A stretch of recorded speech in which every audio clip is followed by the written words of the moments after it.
Can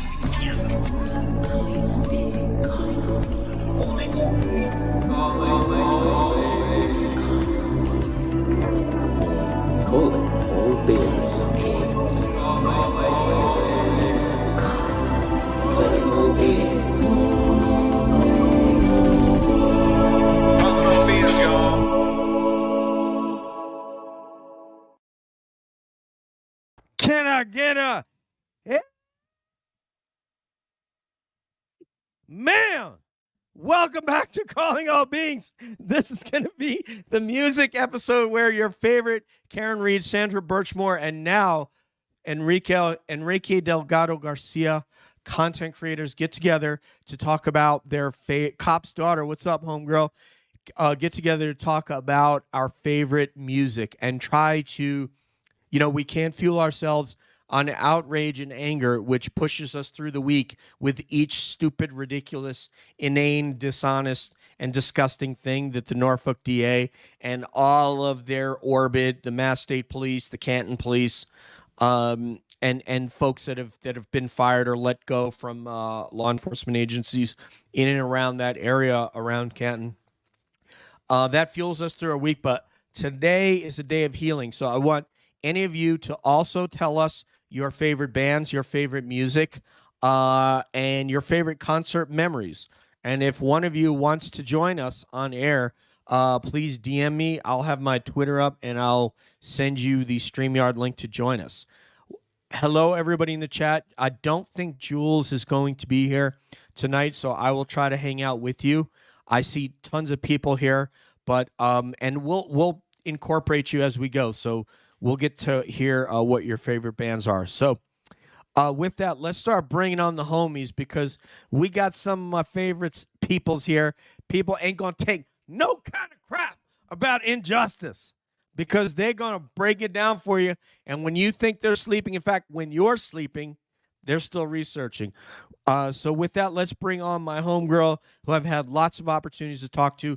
We're going to do a one-on-one on Wednesday where she's going to do some Sandra Birchmore business.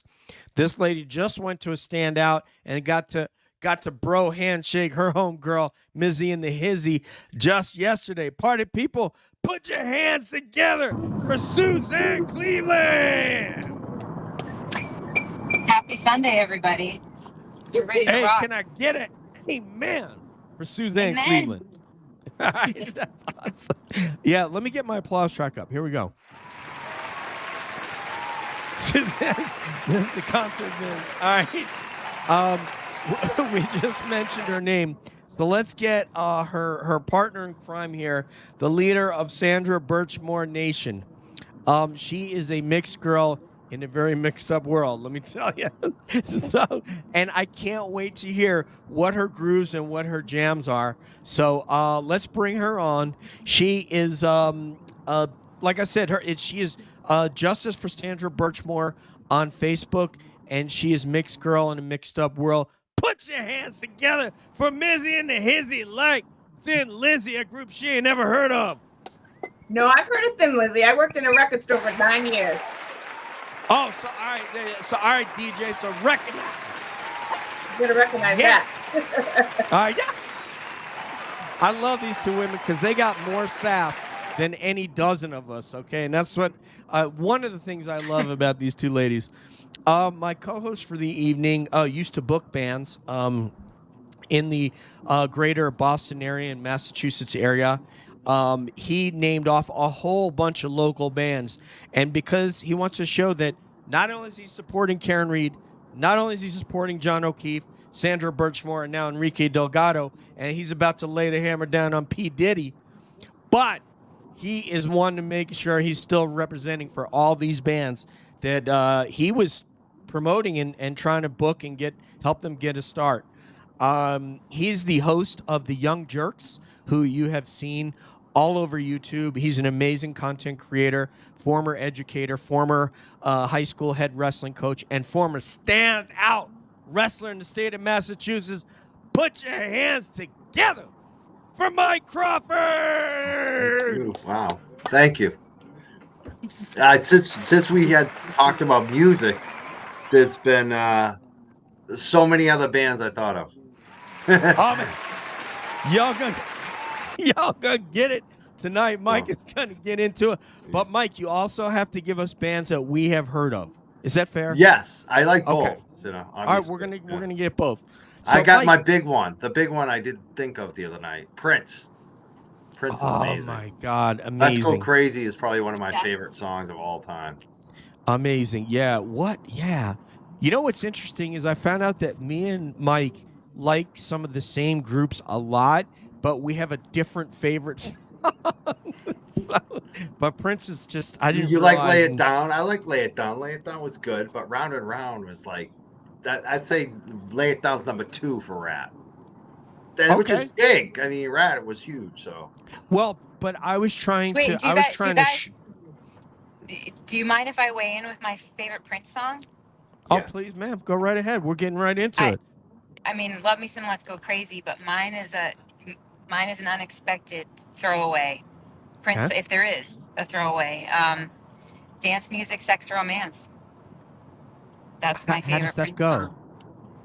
That is, it was featured in Risky Business. It was Okay. it was the B-side of. You guys are gonna have to Google that after I'm we gonna will. look it up because because I'm not sure I've heard it. it is a groove. It was a B-side off of not Delirious. I'm gonna type it. Say it again, please, Suze, for my. DMSR, Dance Music, Sex, Romance.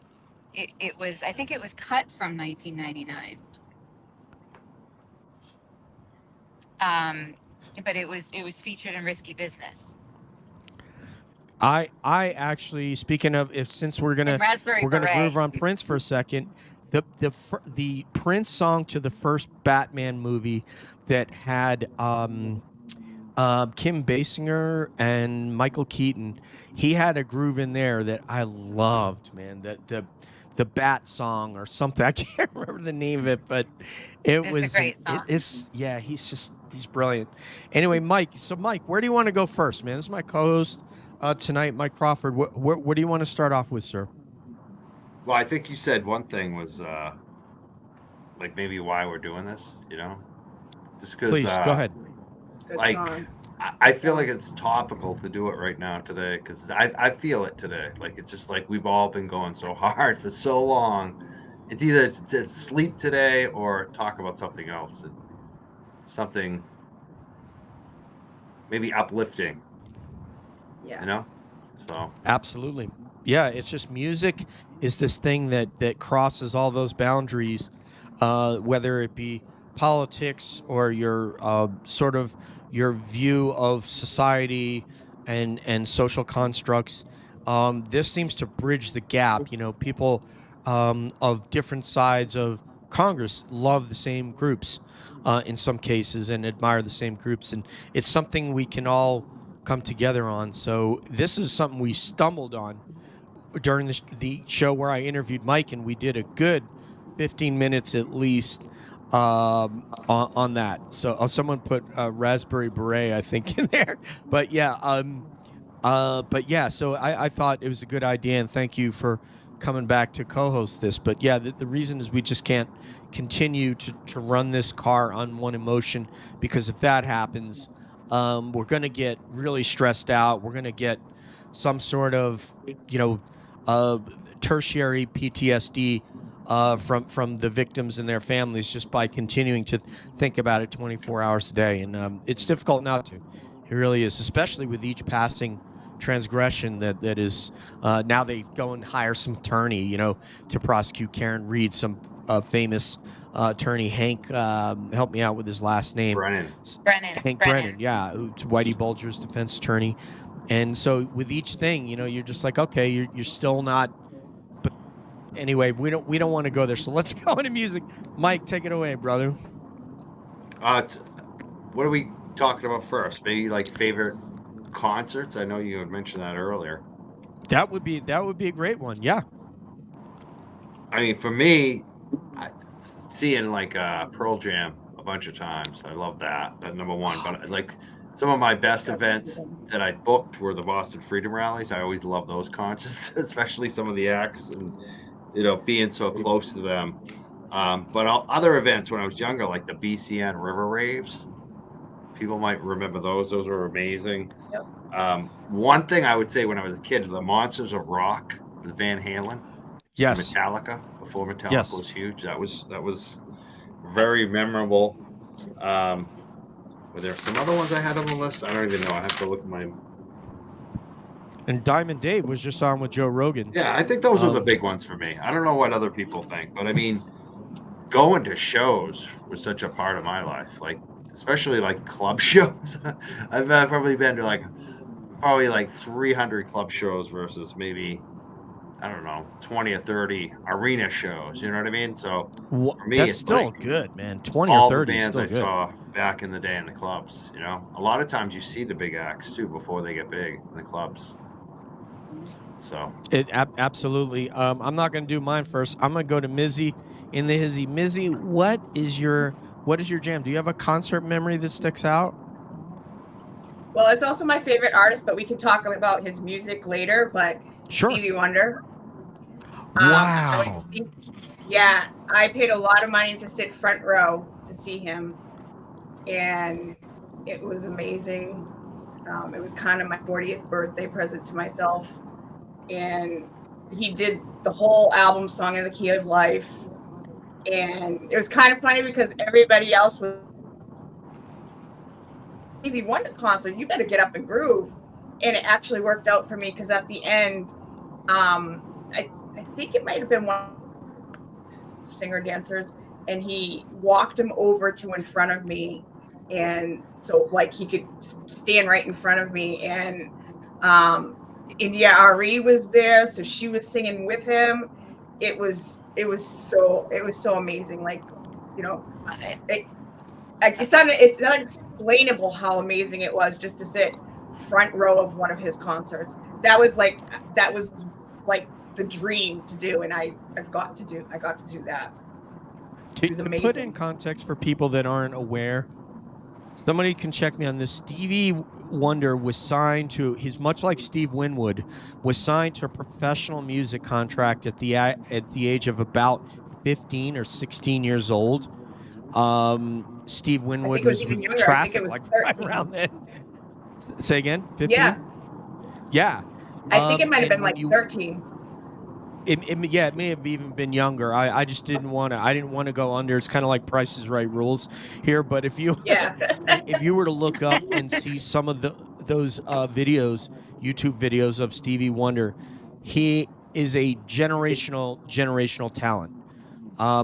Listen to a groove called "I Was Made to Love Her," and you'll understand the gift and the soul in his voice is incredible. Suzanne. Okay, first of all, I'm a little choked up right now. Mizzy, you've been holding out on me. Front row, Stevie Wonder. Holy shit. I mean, For Once in My Life is one of my favorites of all time. Great we're song. both practically in tears. He's definitely an amazing artist. Since you just mentioned the front row aspect, I've been blessed with going to a lot of good shows. But my favorite front row experience might surprise you all. I think it was Sinclair. So small gig. Public Enemy. It was awesome. I want to say early 2000s, and it was a packed house, and I don't know how we ended up in the front row, and it was just, first of all, the bass. The bass at that show, I can still feel in my stomach. It was the loudest, most outrageous show I've ever been to. But my favorite of all time, and you didn't ask this yet, but I'm going to jump ahead. I'm going to have to go kind of basic and say that my golden ticket band, the one that I will never miss, except recently, is Foo Fighters. Wow. You know? Yeah, amazing band. And really interesting dynamics, because until Taylor, it seems that, at least in what I have heard, until Taylor, every drummer kind of felt like they couldn't quite match up to playing drums in front of Dave Grohl, who's just, a Hall of Fame level drummer himself, and he's there on the guitar and singing. So, what do you think about that, Mike? What do you think about Foo Fighters and Dave and the I don't want late to. I don't Taylor want to be Hawkins? the mean guy. I'm not like. I don't really like them. It's like one of those Really? bands. Okay. I love Nirvana. Hmm. I love like, but I don't know. I just never have liked Foo Fighters. I don't know why, but just you'd think I would. Yeah, Well, it's reminded me when you said the front row tickets. I was reminded of some different shows that I just recall. Like even high school, I had a friend of a friend who used to get all these front row tickets, and the show that they took me to was the opening act was Cinderella, who I loved, and we were in the second row, and AC/DC, and at one point my friend threw his hat up to Malcolm Young, whatever, hmm Angus Young, excuse me. Angus Young. Uh-huh. Yeah, the guitarist, Angus, Yep. right? Yep. Yeah. His And brother's Malcolm he puts playing the bass or hat something. on, and he's doing the guitar solo, and then he gives it back to my friend, and my friend was like, "I'm never gonna take this hat off," like Jimmy Toomey. But that was pretty cool. That was yeah. I Yep. I also thought Christopher remember Cross Cinderella. as well. Cinderella the was the River Rave. first. What is it? Cinderella was my first show ever. Oh, they were great. They He's were great really. live bands. I mean, AC/DC obviously is a great live show, and they were the headliner. But Cinderella, I remember, actually blew me away. Like as a young teenager, they like kind of stole the show. Usually, the opening acts don't. They really did kill. This was Boston Garden too. So another show I remember way back, the BCN Hmm. River Rave. They had it a couple times. They had it like the first year was free on the Esplanade, basically. And then they moved it to like Great Woods, and then they had it at Foxborough. I went to like every year. Like so, the last couple of years were ticketed events, and the year they were at Great Woods, Tree played, and they were a side stage band, and they like blew it up. And that's when I knew Tree. Like I saw them play, and then later on, I became friends with them and booked them a bunch of times, and I'm really like been friends forever with their lead singer Dave Tree. I love their music. It's just like it's funny how you could remember. Like I wasn't involved in music at all. I never booked bands. I didn't know bands, but I would go to shows, and then later on, I'm working with one of the acts I just loved. So That is just dope, man. yeah. I got one for Mike. I actually drew this question up like a week ago, and so I've been waiting to ask this. But I also want to get Suzanne and Mizzy to weigh in on this one too. So because we had talked about Pearl Jam, I made up a fantasy grunge fest that we would put together. We would book these acts, and we would determine who would be the headline. Okay, so the fantasy grunge fest with Singers Lost Too Soon was going to be headlined by Nirvana, and I thought about either 2 or 3 opening acts. So I thought about Blind Melon maybe as an opening act, and then the 2 middle acts I was going to ask Mike to decide. So because Shannon Hoon, died also too young. So I thought of the other 2 acts would be Stone Temple Pilots and Alice in Chains. So who goes in that second slot? I'd say you got to put Soundgarden in there. You got to put Chris Cornell. That's who in I there. was gonna say. That's who I was gonna say. He's right up there with Nirvana, like Okay, Nirvana, fair. Soundgarden, Chris Alice Cornell? in Chains. That's it. Oh. Those 3. That's it. Okay, fair. You guys changed the I game would on me. leave the other ones all out. Okay. I Oh, agree. that's cold. But I see, am. I'm okay. cold. I want the greatest. I mean, Stone Temple Pilots. I would put Yeah. 4. So Yeah. let me So they would be reframe the first opener, and then I would go to Alice in Chains and Soundgarden actually, and then Okay. All right. We got it then. We got it out of him. All right. Because I'm cool with putting Soundgarden right before Nirvana. But you're saying STP would go before Alice in Chains. Yeah, they'd be 4th. Yeah. Lane Staley. And they're good. Man. I Oh like my them. God. I had their albums. I like their later albums even better. Yeah, but I mean, all of those bands are great. All 4 of those bands. There's no bad band out of any of them. Suzanne, any thoughts about that lineup? Would you change anything there? Well, so I was confused. Are we talking about those who have passed or just bands that have passed? Well, with us adding in Soundgarden, they are all famous grunge bands where the singers have passed, including Chris Cornell. So Mhm. I came upon Blind Melon and that song, and I thought, man, that would be a really cute kind of an opener. But the question would be, who would be the middle? Now Mike switched the game on me, and he I'm threw gonna flip it Soundgarden in again there. too. I think you can add another band in there too. Let's Well, go. I would go. I That would go should. with Sublime. I mean, they have Rome now, but I Who would is go it? with Sublime. Sublime. Oh, Sublime. Sublime. Yeah, Oh they're not man. grunge though. They're not grunge. They're California, San Well, Diego. he said Blind Melon. I know, right? I know. That's true. That's true. You But got a point. Yeah, but Blind okay, Melon Temple but of the Temple of the Dog. Temple of the Dog. Yeah, that's the one I was gonna say. dude, That's the other one I I was would add. Temple okay. of the Dog. Can I throw something in there for because Temple of the Dog is a super group of these other groups. Screaming Trees is in there. I think was it Eddie Vedder? I can't remember who was in that one. But I want to throw in there Mad Season because Mad Season also had Eddie Vedder and Lane Staley. All right. And I No, listened it to didn't. that. It had Lane Stanley and I think the guitarist for Pearl Jam. It didn't have Eddie. No, Eddie it wasn't had there. Eddie Vedder. There's a song Was called he in Mad Season for a Long minute? Time Gone. Listen to Long Time Gone. The lead singer Oh, maybe for is a Eddie song. Vedder. Okay. Okay. So okay. maybe he only did that one song. Yeah, though. he was. So I could be wrong. Yeah. Yeah, but yes, it did have the guitarist from Pearl Jam, and I can't recall. He has a really cool name. It's totally like a grunge band. It's Mike McCready, right? Is it McCready? Yeah. So anyway, guys, this is really fun though. We made our own grunge fest with Soundgarden and thrown in there because they're incredible, man. I think of them more like heavy metal in a way, but maybe They are, but maybe I'm anything wrong with about Chris that. Cornell, the guy was just. He's- I loved his solo. he's stuff even ridiculous. better. He's so good.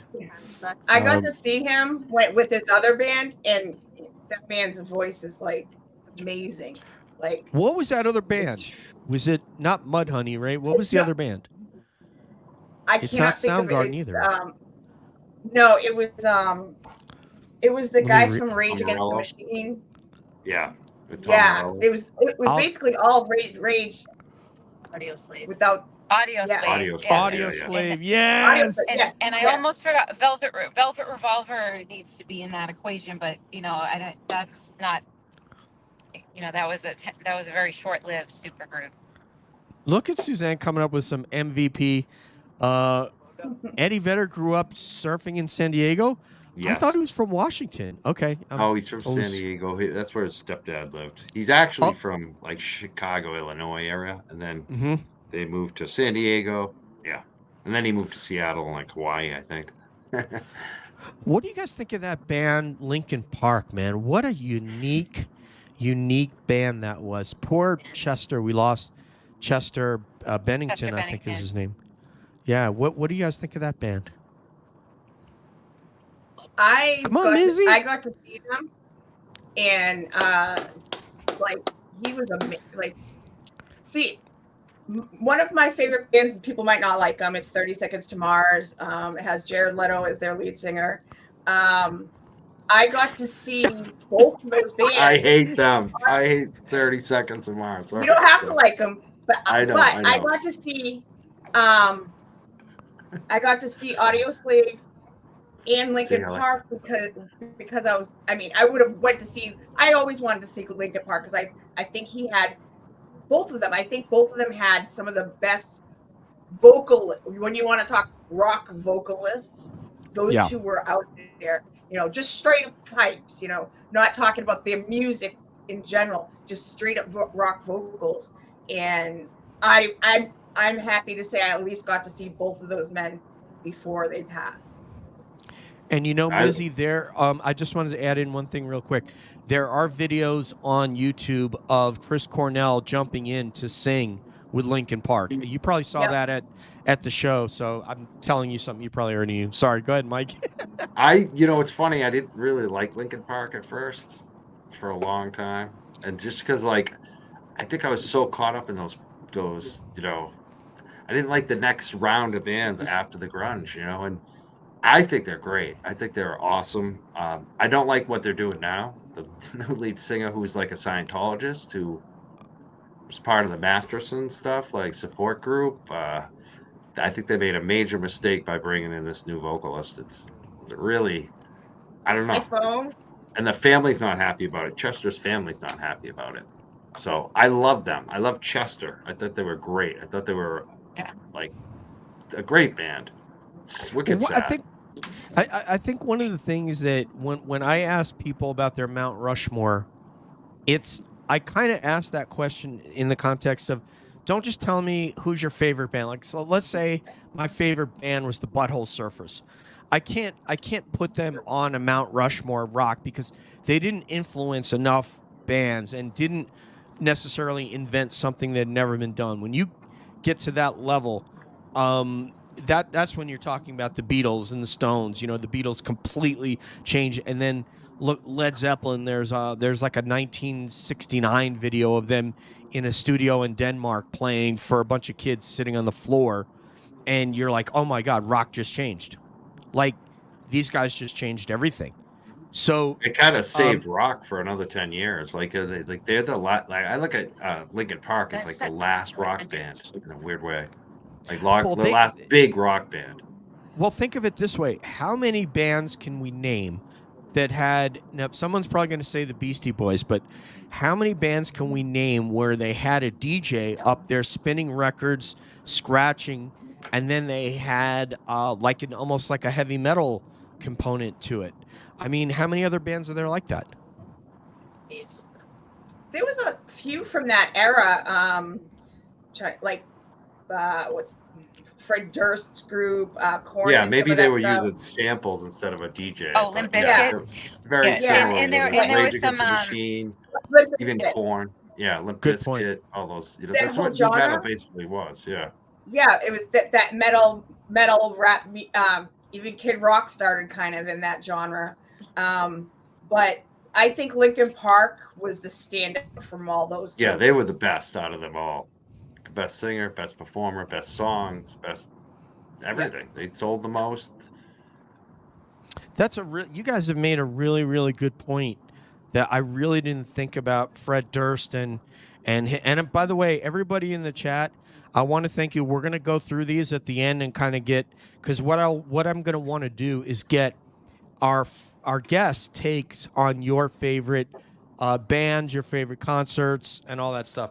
I see you with Fleetwood Mac. Somebody, Motley Crue, I think I've seen them at least 4 times. Fleetwood Mac is... do you guys want to talk about Fleetwood Mac for a second? Because I find that really interesting. We want to start off there, Mizzy and Suzanne, then we'll go to Mike and myself.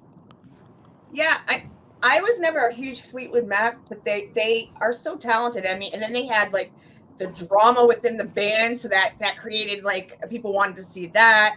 And I mean, like Stevie Nicks, I mean, she's amazing. But it's just like how there was couples, the dynamic within the band, and then like Lindsey Buckingham had his solo career. Stevie Nicks had her solo career. The other two, I can't remember her last name. Christy McVie. They had their own little thing. She just passed. Yeah. So it's like, I mean, they were so talented, and I mean, Stevie Nicks with that gravelly, voice, you can't beat her. The 2 different female singers, right? You had the sort of classic, sweet voice of Christine McVie with Songbird. Yeah. If you listen to Songbird, you're going to want to cry. Don't look at a photo of Sandra or John O'Keefe or Enrique Delgado and then listen to Songbird, because you better go grab the tissues. Suzanne, what do you think about Fleetwood Mac? I was going to say, or Landslide, for that matter. Right. Landslide is that one. That one's going to get you in the feels no matter what you've got going on in your life. But we promised each other we wouldn't cry tonight.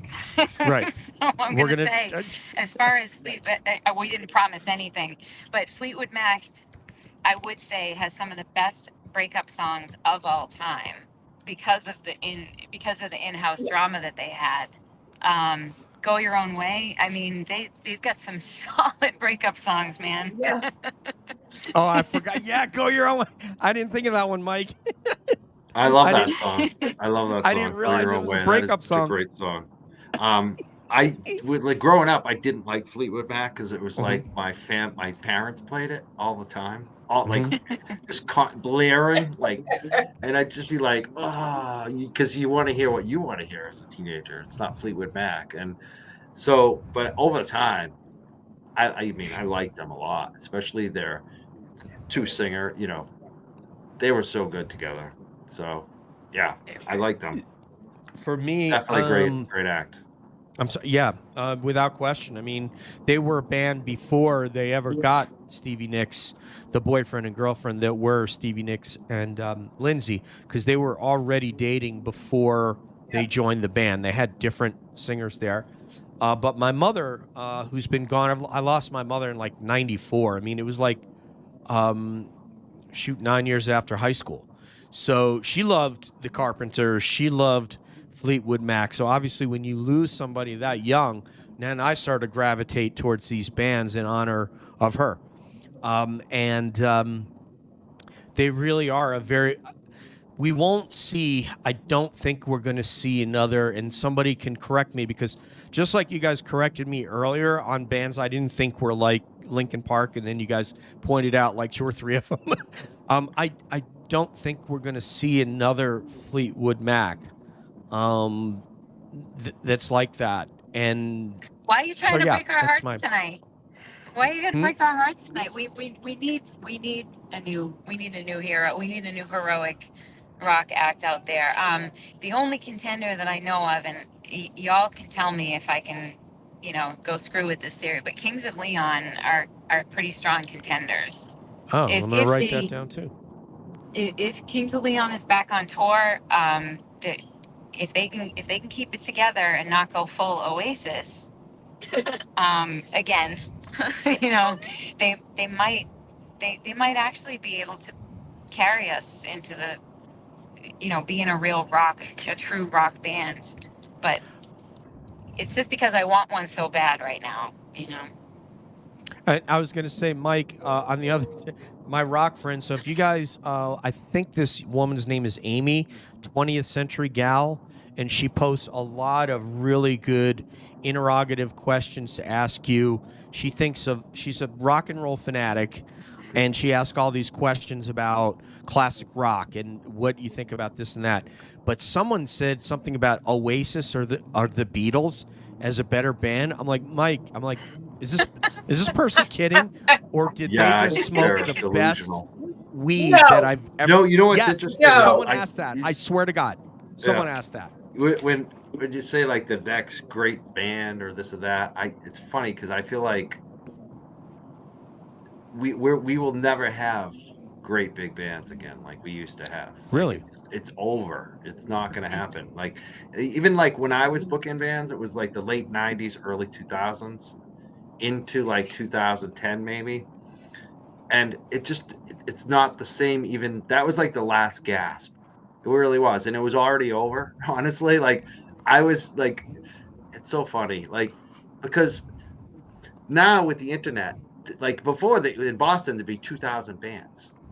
I don't think there are 2,000 rock bands in Boston anymore. I'd be lucky if you could find 50. Like everyone maybe is a solo artist now. People have their little YouTube and they play their songs. They might have a couple players join them once in a while, rotating. But it's more like solo artists and independent artists and hip hop. You know what I mean? There's not going to be 4 guys in a cellar anymore, or 3 guys, like Nirvana or Morphine, or, different trios as well. But it's totally different now. Yeah. It's too expensive for record labels.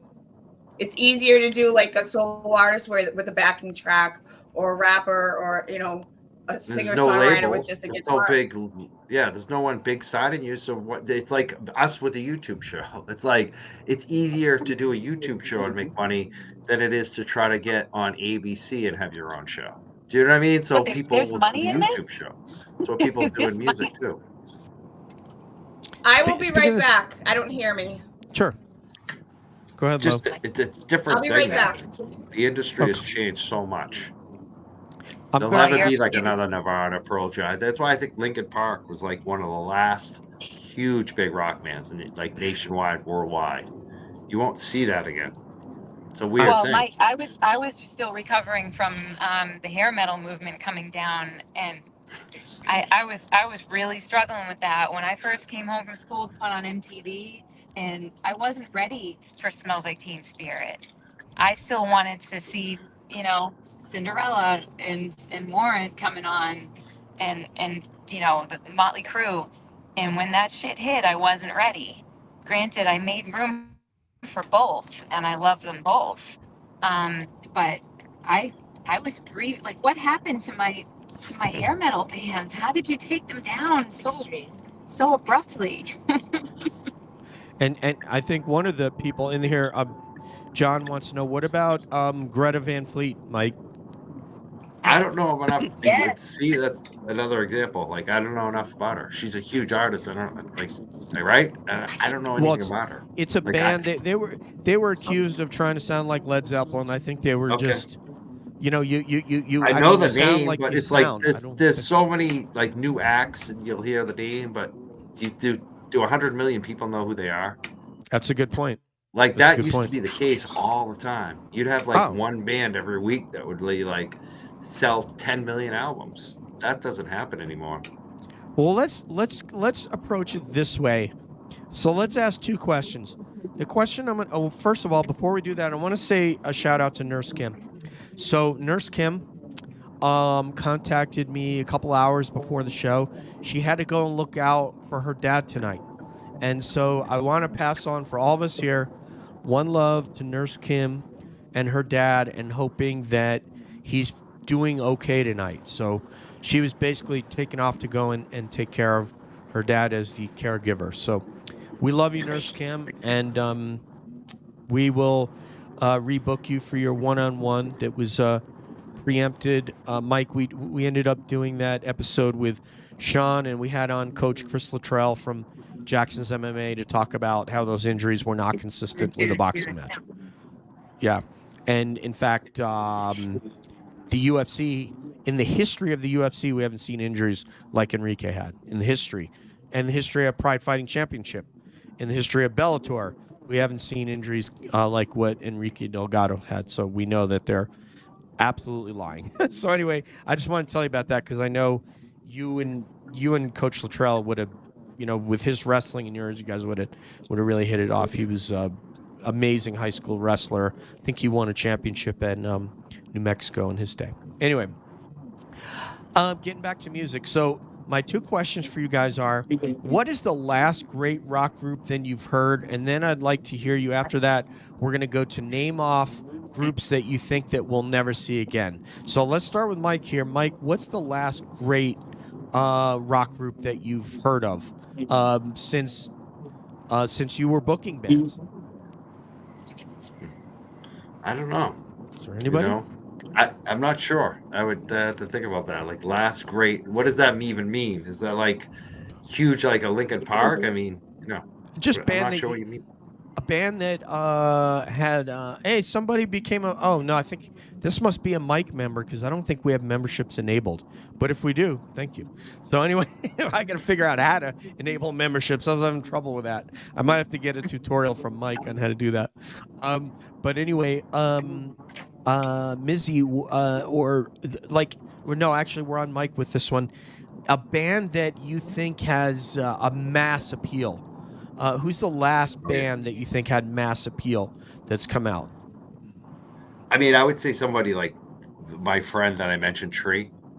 I think they kind of had some mass appeal on a leftist angle too, like hardcore, heavy music with a message. But they just I think they missed the boat. Like they were so close, and they were on that level with like the Pearl Jams back then, and anyone could get signed in the 90s, and it didn't happen. I would also say like a band like Graveyard Barbecue, who was from Waltham, Massachusetts. They had the sound. They got picked up for some video games. Guitar Hero kind of made them famous. Really? But it didn't go anywhere beyond that, as far as I know. But they had the sound. Like they won a contest and got featured on like Guitar Hero as like the final song, and it made him kind of huge locally and kind of nationally too. But again, a lot of these bands just missed the wave. You know what I mean? If it had been like 5 or 10 years before, they would have been Godsmack. You know what I mean? Like that's another band that like kind of just slid in there. Stained slid in there right at the end. Yeah. Right at the end, like when it was you could sell millions of albums. And some of those bands that I just mentioned, like Graveyard Barbecue, they probably just a little too late. Yeah, I've talked to some guys that are in bands, and it's very it's very tenuous. You can miss by that much. You can miss by that much in getting signed, and there's a lot of could have been great bands out there. But Mizzy, who do you think is the last great band? Before I go to my next question. Sorry, I couldn't hear. My internet is so bad right now. I might have to go downstairs. It's okay. Can I tell you a quick Godsmack story? Please. So my brother and I went to go see them probably about 10 years ago at the Orpheum Theater, and it's an old theater in Boston. I'm sure the two, actually you might know because you were you went to college this way. We were in the balcony and he was doing like a drum solo, and we could feel the balcony going like boom, boom. It felt like it was gonna go. So me and my brother are like inching our way. We were close to the exit, but we were like, they had to keep making people sit down, and the thing was just like rocking like this, and we thought the balcony was gonna collapse. It was insane, but we were like, yeah. Oh, we're gonna run! It was just amazing. It was amazing, but we were like scared. We were scared, but it was a good show. They were really good. You cut out with the name of the band. Can confirm. Yeah. Can confirm. Godsmack. It was an earthquake, an absolute earthquake. I could tell some stories. Go ahead. It's funny. This kid, when I was in college at Bridgewater State, one of my best high school friends, his younger brother, was going to Bridgewater State a couple of years after me, so we're at the same time. I was basically 21. He was like 18, 19. And so him and his roommate used to come up to my room on Friday and say, hey, can you buy us a case of beer? So I used to buy them beers, and that kid was the half brother of Sully. So like I got that connection to Godsmack. Oh, wow. I never met Sully, but I've hung out. I bought a lot of beers for his half brother. His sister was also like and then his sister was actually a sales exec at the Phoenix, and I knew her. I met her later on, which was weird. So like I have all these connections to him, and like other connections too, because a lot of bands I booked, like Prospect Hill, their bassist, Godsmack's bassist played a Prospect Hill's album. That's another big band that should have probably made it but didn't. But the funniest Sully story is my girlfriend, who did rock radio for decades, had like some kind of feud with him. And basically they got a beef on the air when she was interviewing him. And I think it's like still kind of there. Like, just like, and the station, I'm probably going to get in trouble if she hears this, but I'm just going to tell it anyways, because she doesn't work in rock radio anymore. But the station manager who like knew both of them, I think he basically managed them both at one time. And he said, the reason why you guys don't get along is because you're too much alike. And that was it. It was like, I just laughed and I said, yeah, you know what? He's right. They're just alike. They're just not going to back down. So that's I hope she can't hear you. Tell me we haven't heard that before with creative people.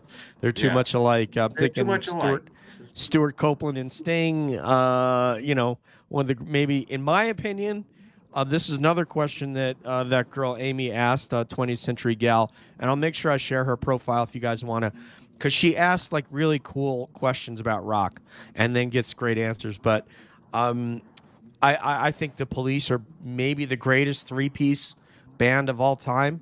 I may have said that on the last show, Mike, but Andy and Stuart and Sting, and maybe because Stuart, to me, it took me years to figure out who was my number one drummer, because I went through John Bonham, I went through a number of Tommy Lee at one point.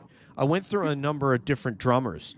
And then I eventuated this year. I'm like, you know what? Obviously Neil Peart. Who the hell hasn't gone through Neil Peart of Rush as a favorite drummer? But I went through Stuart Copeland. I was just like, man, everything this guy does it just turns me on as a drum fan. I'm an amateur drummer, not a good drummer, haven't been in a band, but I just could naturally play the drums, and the guy just amazes me. So, do you guys have a favorite three-piece band? a three-piece band. Mm-hmm. I'm trying to think of. Either Nirvana or Morphine. Morphine for Boston. They were awesome. Ooh, okay. I'm gonna have to check that out. I love 3-piece bands. Mizzy. I don't know. I'd have to think about. I'm trying to think. My brain isn't. My Okay, internet's so- cutting out, so my brain's I'm like, gonna am I go. gonna have to run downstairs? I don't know. I'd have to come back. Let me give you a couple. Let me give you something to think about. The Jimi Hendrix Experience, Okay. Triumph from Canada, Rush, Cream, Nirvana, The Police. I'm not going to say the Stray Cats, but Wait. How about anyway. Hanson? Wait. Hanson. No. They were good. Wait, are you They gonna were let good. I me? like them. Yeah. Are you gonna let me Yeah, go? everybody's going to get to go. Come on. It's Calling All Beings, of course. Go ahead. I didn't know if Missy answered or not. I was gonna say, We'll go back to her. ZZ Top. Oh, there you yes! go. Suzanne, MVP, MVP. Graveyard, that band I mentioned, Graveyard Barbecue, does a great ZZ Top cover, actually. They're a great Graveyard band. Barbecue just makes me laugh my ass off. Oh, yeah. Mizzy, out of those bands, which one do you like the best? If you just heard, thank God Suzanne came in with another Hall of Fame band in ZZ Top. Frank Beard, Billy Gibbons, and Dusty Hill. Whew. I had to struggle for that one, Mike. You know, I was lost. Anyway, go ahead. Go ahead, Mizzy. What do you got? Uh-oh, she's frozen. She's frozen. This is like Han Solo. After, remember, they put him in the thing. I don't know if you're talking to me. I'm gonna sign off. Okay, sign back in. Okay, sign off and come back, love. Okay. Am I back? Yes. Yeah. All right. I'll be back in a few minutes. Okay, love. All right. Yeah, I wanted to get her. Out of those 3-piece bands, other than Nirvana, Mike, is there one that strikes you? Out of the what bands? So we have the Jimi Hendrix Experience, Cream, Rush, Triumph, The Police. You already said Nirvana, so we know that's one. ZZ Top. Thank you, Suzanne. Was the Clash a 3-piece? Ooh. I take them. I don't know. That could be one. When I was younger, I liked the Police, but I kind of I'd rather listen to Sting solo work than the Police, honestly. Yeah. But I'll say the Clash. A great band. When I hear This Is Radio Clash, I'm like, there is nothing else like that. That song, there is nothing like that Radio Clash song. Crosby, Stills and Nash. Thank you, Mary, because how could I forget about the band that their first gig was in a club in Chicago. Their second gig was Woodstock in front of, I don't know, 400,000 people. You imagine that? That was Crosby, Stills, Nash and Young, actually. So I'm with you, though. I love CSN. They're amazing. They're one of the maybe the best 3-piece harmony, 3-part harmony in rock history, perhaps. Hardest 4-piece, but that's great. I feel like we're talking about chicken orders at a takeout place. I'll have a 3-piece or a 4-piece. But anyway, Suzanne, who's your favorite at all those? Oh, I mean, I said ZZ Top because it is my favorite. Oh, that is okay. For sure. Yeah, I wasn't Yep. just throwing it out there willy-nilly. I'm a big ZZ Top fan. This girl's not playing around, Mike. She's getting right to the point. I like ZZ Top too. ZZ Top's a great Sharp dress band. I even band. like their later stuff. The best ones. Yeah. Yeah, I would encourage people to go to the ZZ Top documentary, and you can see way back to the very beginning, including the place that they have now is amazing where they play. It's on one of them has like a farm or a ranch, and they have this thing that looks like a bar room that they play in. It's really cool, their studio. And I went back to some of their really old albums and found stuff that is even cooler than the stuff that we knew from the 80s. So I would just encourage people to go back in time a little bit on ZZ Top. You could tell I'm just a fanatic for rock and roll, right, Mike? I'm all over the place, man. All right, so from the chat, if somebody has a question in the chat for our panel, which hopefully Mizzy's going to come back because I really want to know Mizzy knows her music, dude. Someone said they got to get the rappers in. I think we have to hit some hip hop and soul music too. I'm down, man. But put your stuff in all caps so that we can get them all in. So rappers, go ahead with rap, Mike, and I'll get mine. I mean, obviously Tupac is number one for Yep. me. I mean, I also like anything West Coast, you know, in terms of Death Row Records, basically. Yeah. That kind of like, you know, Eazy-E, Dr. Dre, Snoop Dogg, any of that stuff. It's just like loved it, like back in the day, you know. I don't know. I mean, I'm sure I'll think of Billy Noah, like terminology locally. Love him. JFK is another one, like him, show off. JFK. Yeah. Oh, So boy.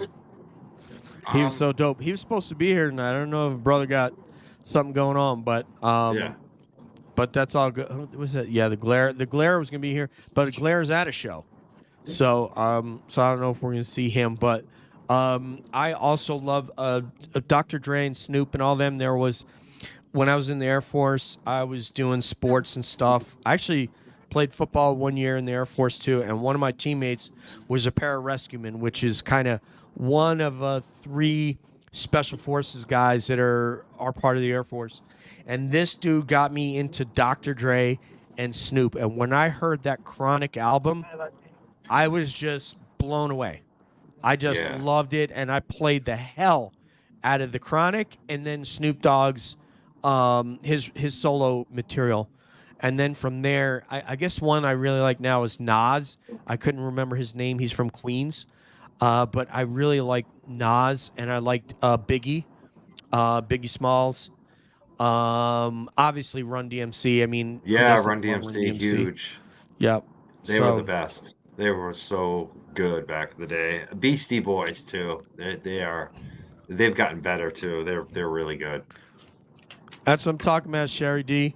What do you have for rap, Suzanne? Where are we at?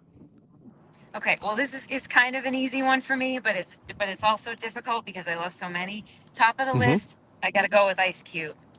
Wow.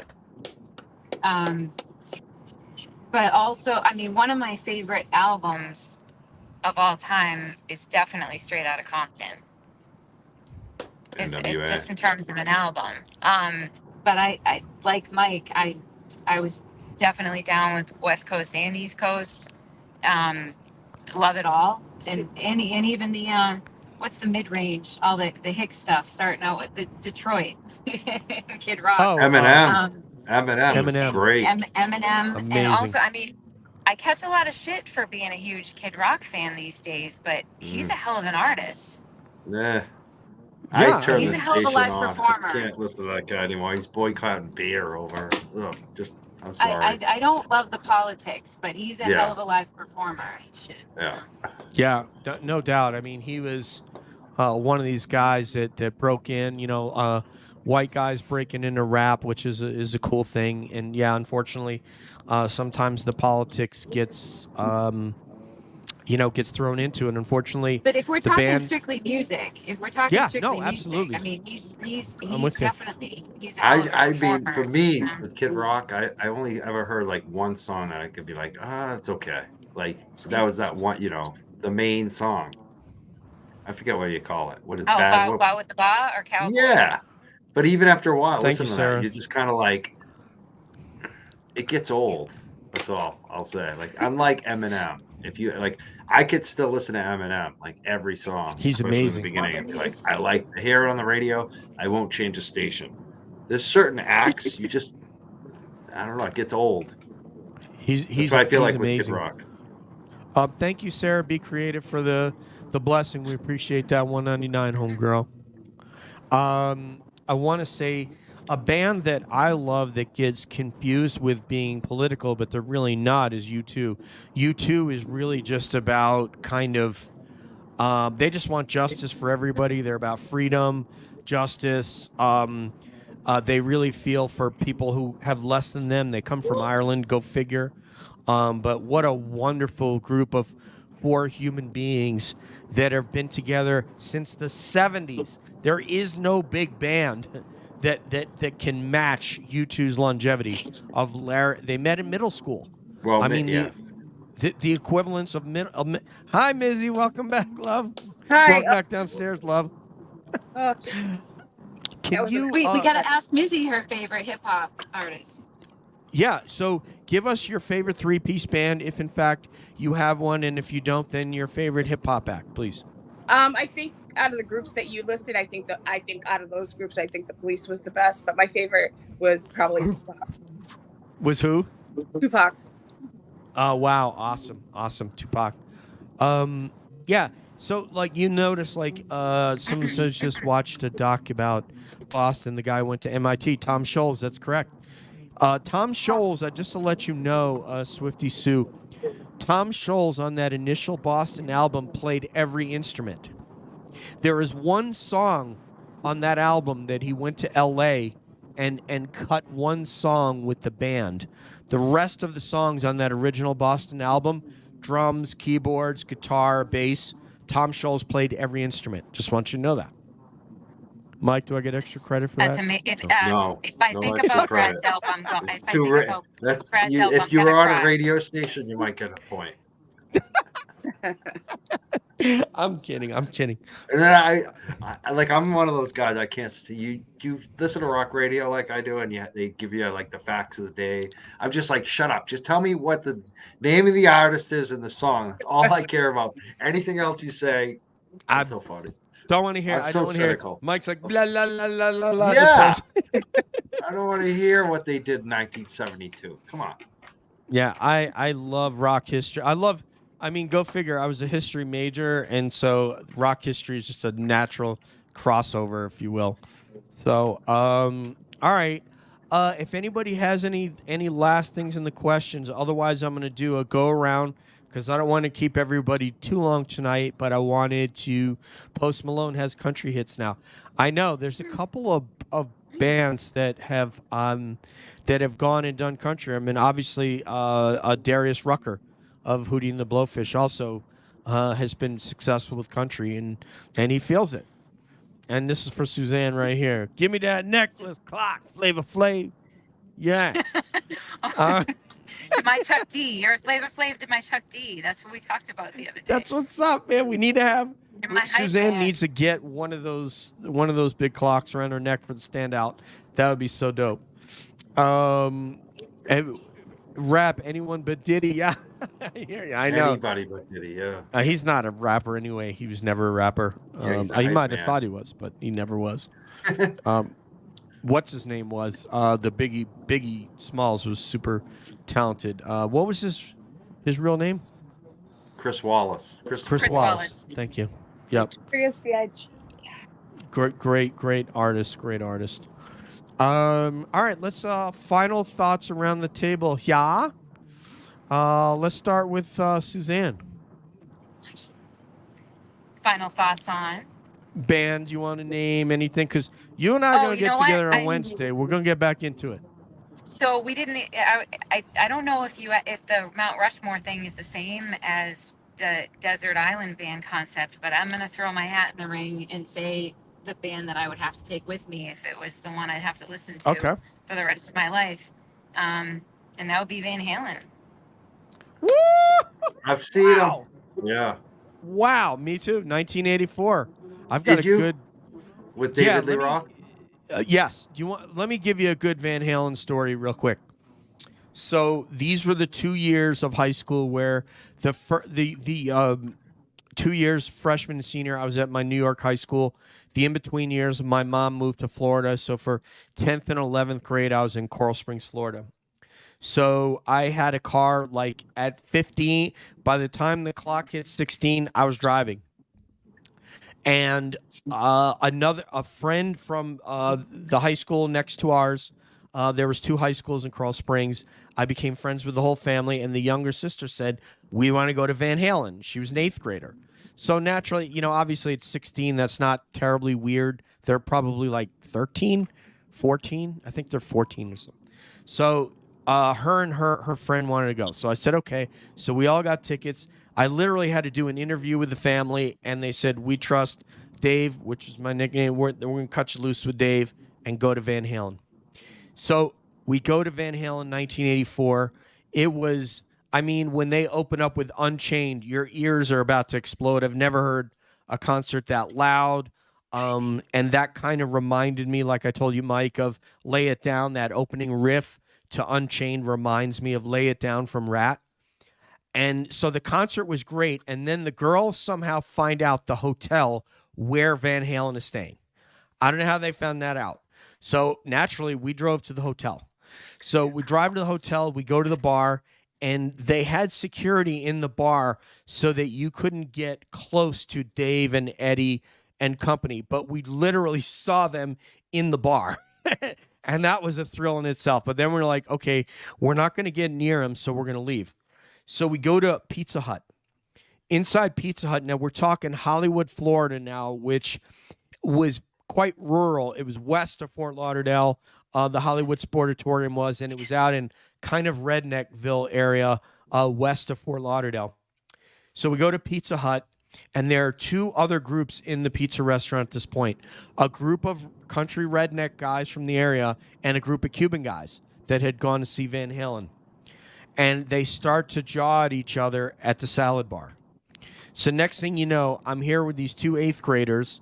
I am a 10th grader or 11th grader. And there is a huge brawl that erupts inside Pizza Hut. So now I'm like, okay, I got to get these girls out of here safely because one of the redneck guys smashes, the manager came out to defend his restaurant, and they smash him over the head with a chair, which really enraged the guy. So now I get the girls away from the melee, out to the car, and now the fight, including the manager with a bloody head, is screaming at these guys, and the fight's in the parking lot, and they come to my car, which I kept a baseball bat like any, smart teenager would, and one of the rednecks comes to my car and says, "Hey, do you have a weapon?" And he started to reach in my car because the door was open and I said no, and I pushed the door closed on his arm, and he snatched his arm out of there. And I said, no, I don't have a weapon in here, because I was afraid he was going to find that. And eventually the manager started beating their cars with rocks to smash the car windows, and they both peeled out of there. So that's my Van Halen story. But man, it was a night we'll never forget because of that, and we emerged safe. And what an amazing show Van Halen was. They don't even need an opening act, because the opening act was probably like some local band. I don't even know who it was. And real quickly, in 78, so it would have been 6 or 7 years earlier, Van Halen got kicked off the tour for Black Sabbath for being too good. So anyway. That's a fun fact. DJ, quick. Yes. Quick, that amazing story. It definitely fits the whole ethos of Van Halen, without a doubt. But what's your favorite Van Halen song? Man, when they played that song, Not in the Cradle Will Rock, it was one of the ones from that first Van Halen 1 album. I was living in New York at the time, and when someone played that for me, it would have been like someone playing Led Zeppelin who had been to see the Beatles and the Stones, and then all of a sudden you're hearing like Good Times, Bad Times. So that they played, I don't remember the name of the song from. Ain't Talking About Love. I think it was Crying. It was another one from that, and I'm gonna have to like probably Google it to see the name of it, but it blew my mind. I was like, I've never heard anything like this. There was nothing like that. There was nothing out there that was like Van Halen in 1978 when that came out. So I have a David Lee Roth story. Yes, sir. Please. I have all the crazy stories. This didn't happen to me. It wasn't me. It was not me. Thank you, Christine. That was it. So, in college, you know how you if you use cannabis, especially back in the day, you didn't use it yourself. You'd have a little circle. Mm-hmm. A little circle of people would be sharing it. And sure. So in the circle was a girl telling us a story about how she went to see, it was either Van Halen or David Lee Roth. I think it was probably David Lee Roth's solo act. And her girlfriend, after the show, were standing out waiting for David Lee Roth to show up. And limo pulls up. He rolls down the window and he says, "Ladies, come on in." And they got in the limo, and the two girls had a lot of fun. To say the least. That was the story. Diamond David Lee Roth, who did four and a He did half years. partake in the two ladies, the offering. Hell yeah. I mean, you know. It was Yeah, good God bless him. solo work. I loved his solo work. It's good. Yeah. And with Steve He's- Vai, I mean, it was amazing. No offense to Sammy Hagar, but it's not No, the same I love. band. Listen, I love Sammy Hagar, and I love Van Hagar too. Like I've got room in my life for all of the above. Yeah, it's just not the same thing to me. It's like two different bands It is. to me. No offense to Sammy Hagar, It's and not the same. I've seen him a couple times with Hagar, but it's definitely not the same. yeah, it's David Lee Sammy's Roth a good is- singer. He's a good performer. He writes good Yes. songs, but it's Great just, guitar it's just player. Van Halen with David Lee Roth is just such a beast. It was something else. Well, Yeah, it's two different styles. Like, I mean, David Lee Yes. was a showman. You know, you think of like some of the great lead singers. He was a showman, and when you're like, you know, in the '80s as a kid, you remember like when Jump came out and all the, you know, with music videos. When MTV came out, and you were like, "Who is this crazy guy?" Because he was just this big presence. Yeah, on he's TV. edgy. He's Yeah. edgy. Yeah, Yeah, and and he's brilliant. The guy's like a Yeah. brilliant savant. Like David Lee Roth, if you listen to him talk in interviews, he is brilliant. He's had a lot Brilliant. of life experience too, like a hard worker. He's an EMT. Like this guy, you know. But I think sometimes he deals with too much brilliance, like too much ego at the same time. Sure. So, and I think he even knows that too. But I don't know. The guy is. It's just born entertainer. that's And if you look into his background too, where he came from, like his family booked events and booked a venue, and so he understood all of like poetry and culture and all of that from like a young age. And I think his father was a doctor as well, so very smart people in the arts from like day one.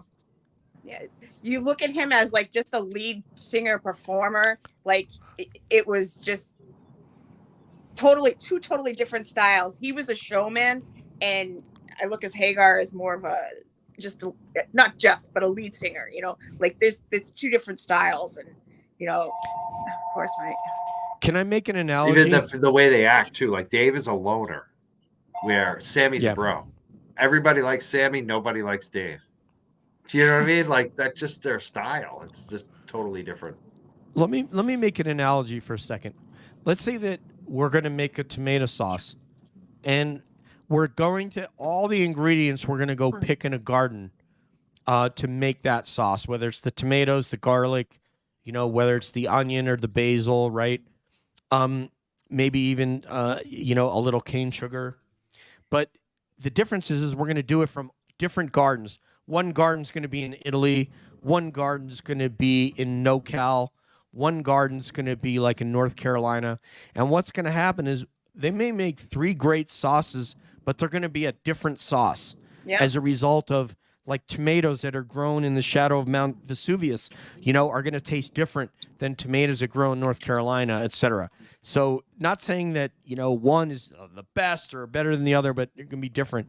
And that's the thing is when you change the ingredients, you can't just remove a David Lee Roth and put in a Sammy Hagar and say it's going to be the same. You can't take Steve Perry out of Journey and go, oh, we're going to put in this Filipino guy because he sounds like Steve Perry. It's not the same. Yeah. Okay? The reason U2 still sounds the same is because it's the same. It's the same 4 guys. You go and you change it, just like the Rolling Stones without Brian Jones. There are whole documentaries about how, and thank you, Christine F. You've made me think of all this stuff tonight. I really appreciate it. Which, by the way, there's a movie where David Bowie's music is featured, and it's called Christine F. It's from way back in the very early 80s. Christine F. Anyway, I digress.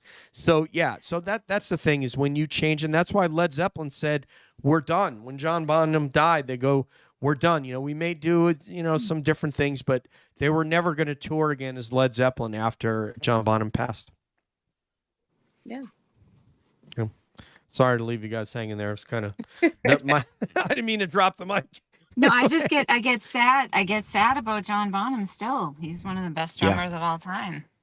You know? For most people, he is. I mean, it's very arguable. If you go to any of the drum magazines and go to a top 10 list, John Bonham is going to appear on every single list, and he's probably going to be in the top 5.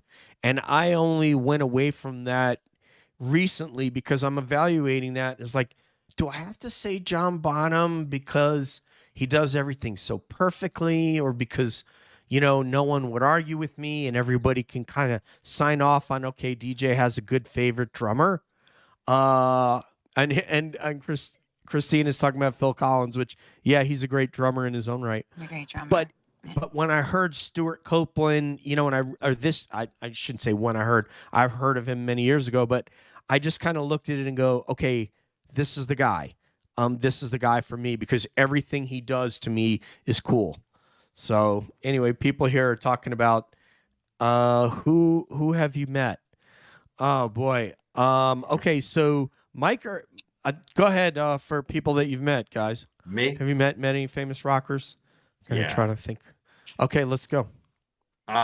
Styles P is one dude I hung out with all day, like Mhm. for a whole like I booked him, so I hung out with them. Onyx, I booked them, hung out with them. Trying to think who else. Peter Wolf, met him. That's right. Jay Giles. Vince Neil. You know how you talking about being in a I went to like when I was in college, Daytona Beach for spring break, and ended up, being, filmed in the crowd at Daytona Beach for MTV. And they basically we ended up in the lobby bar and all the celebs were there. So it was Vince Neil and his band.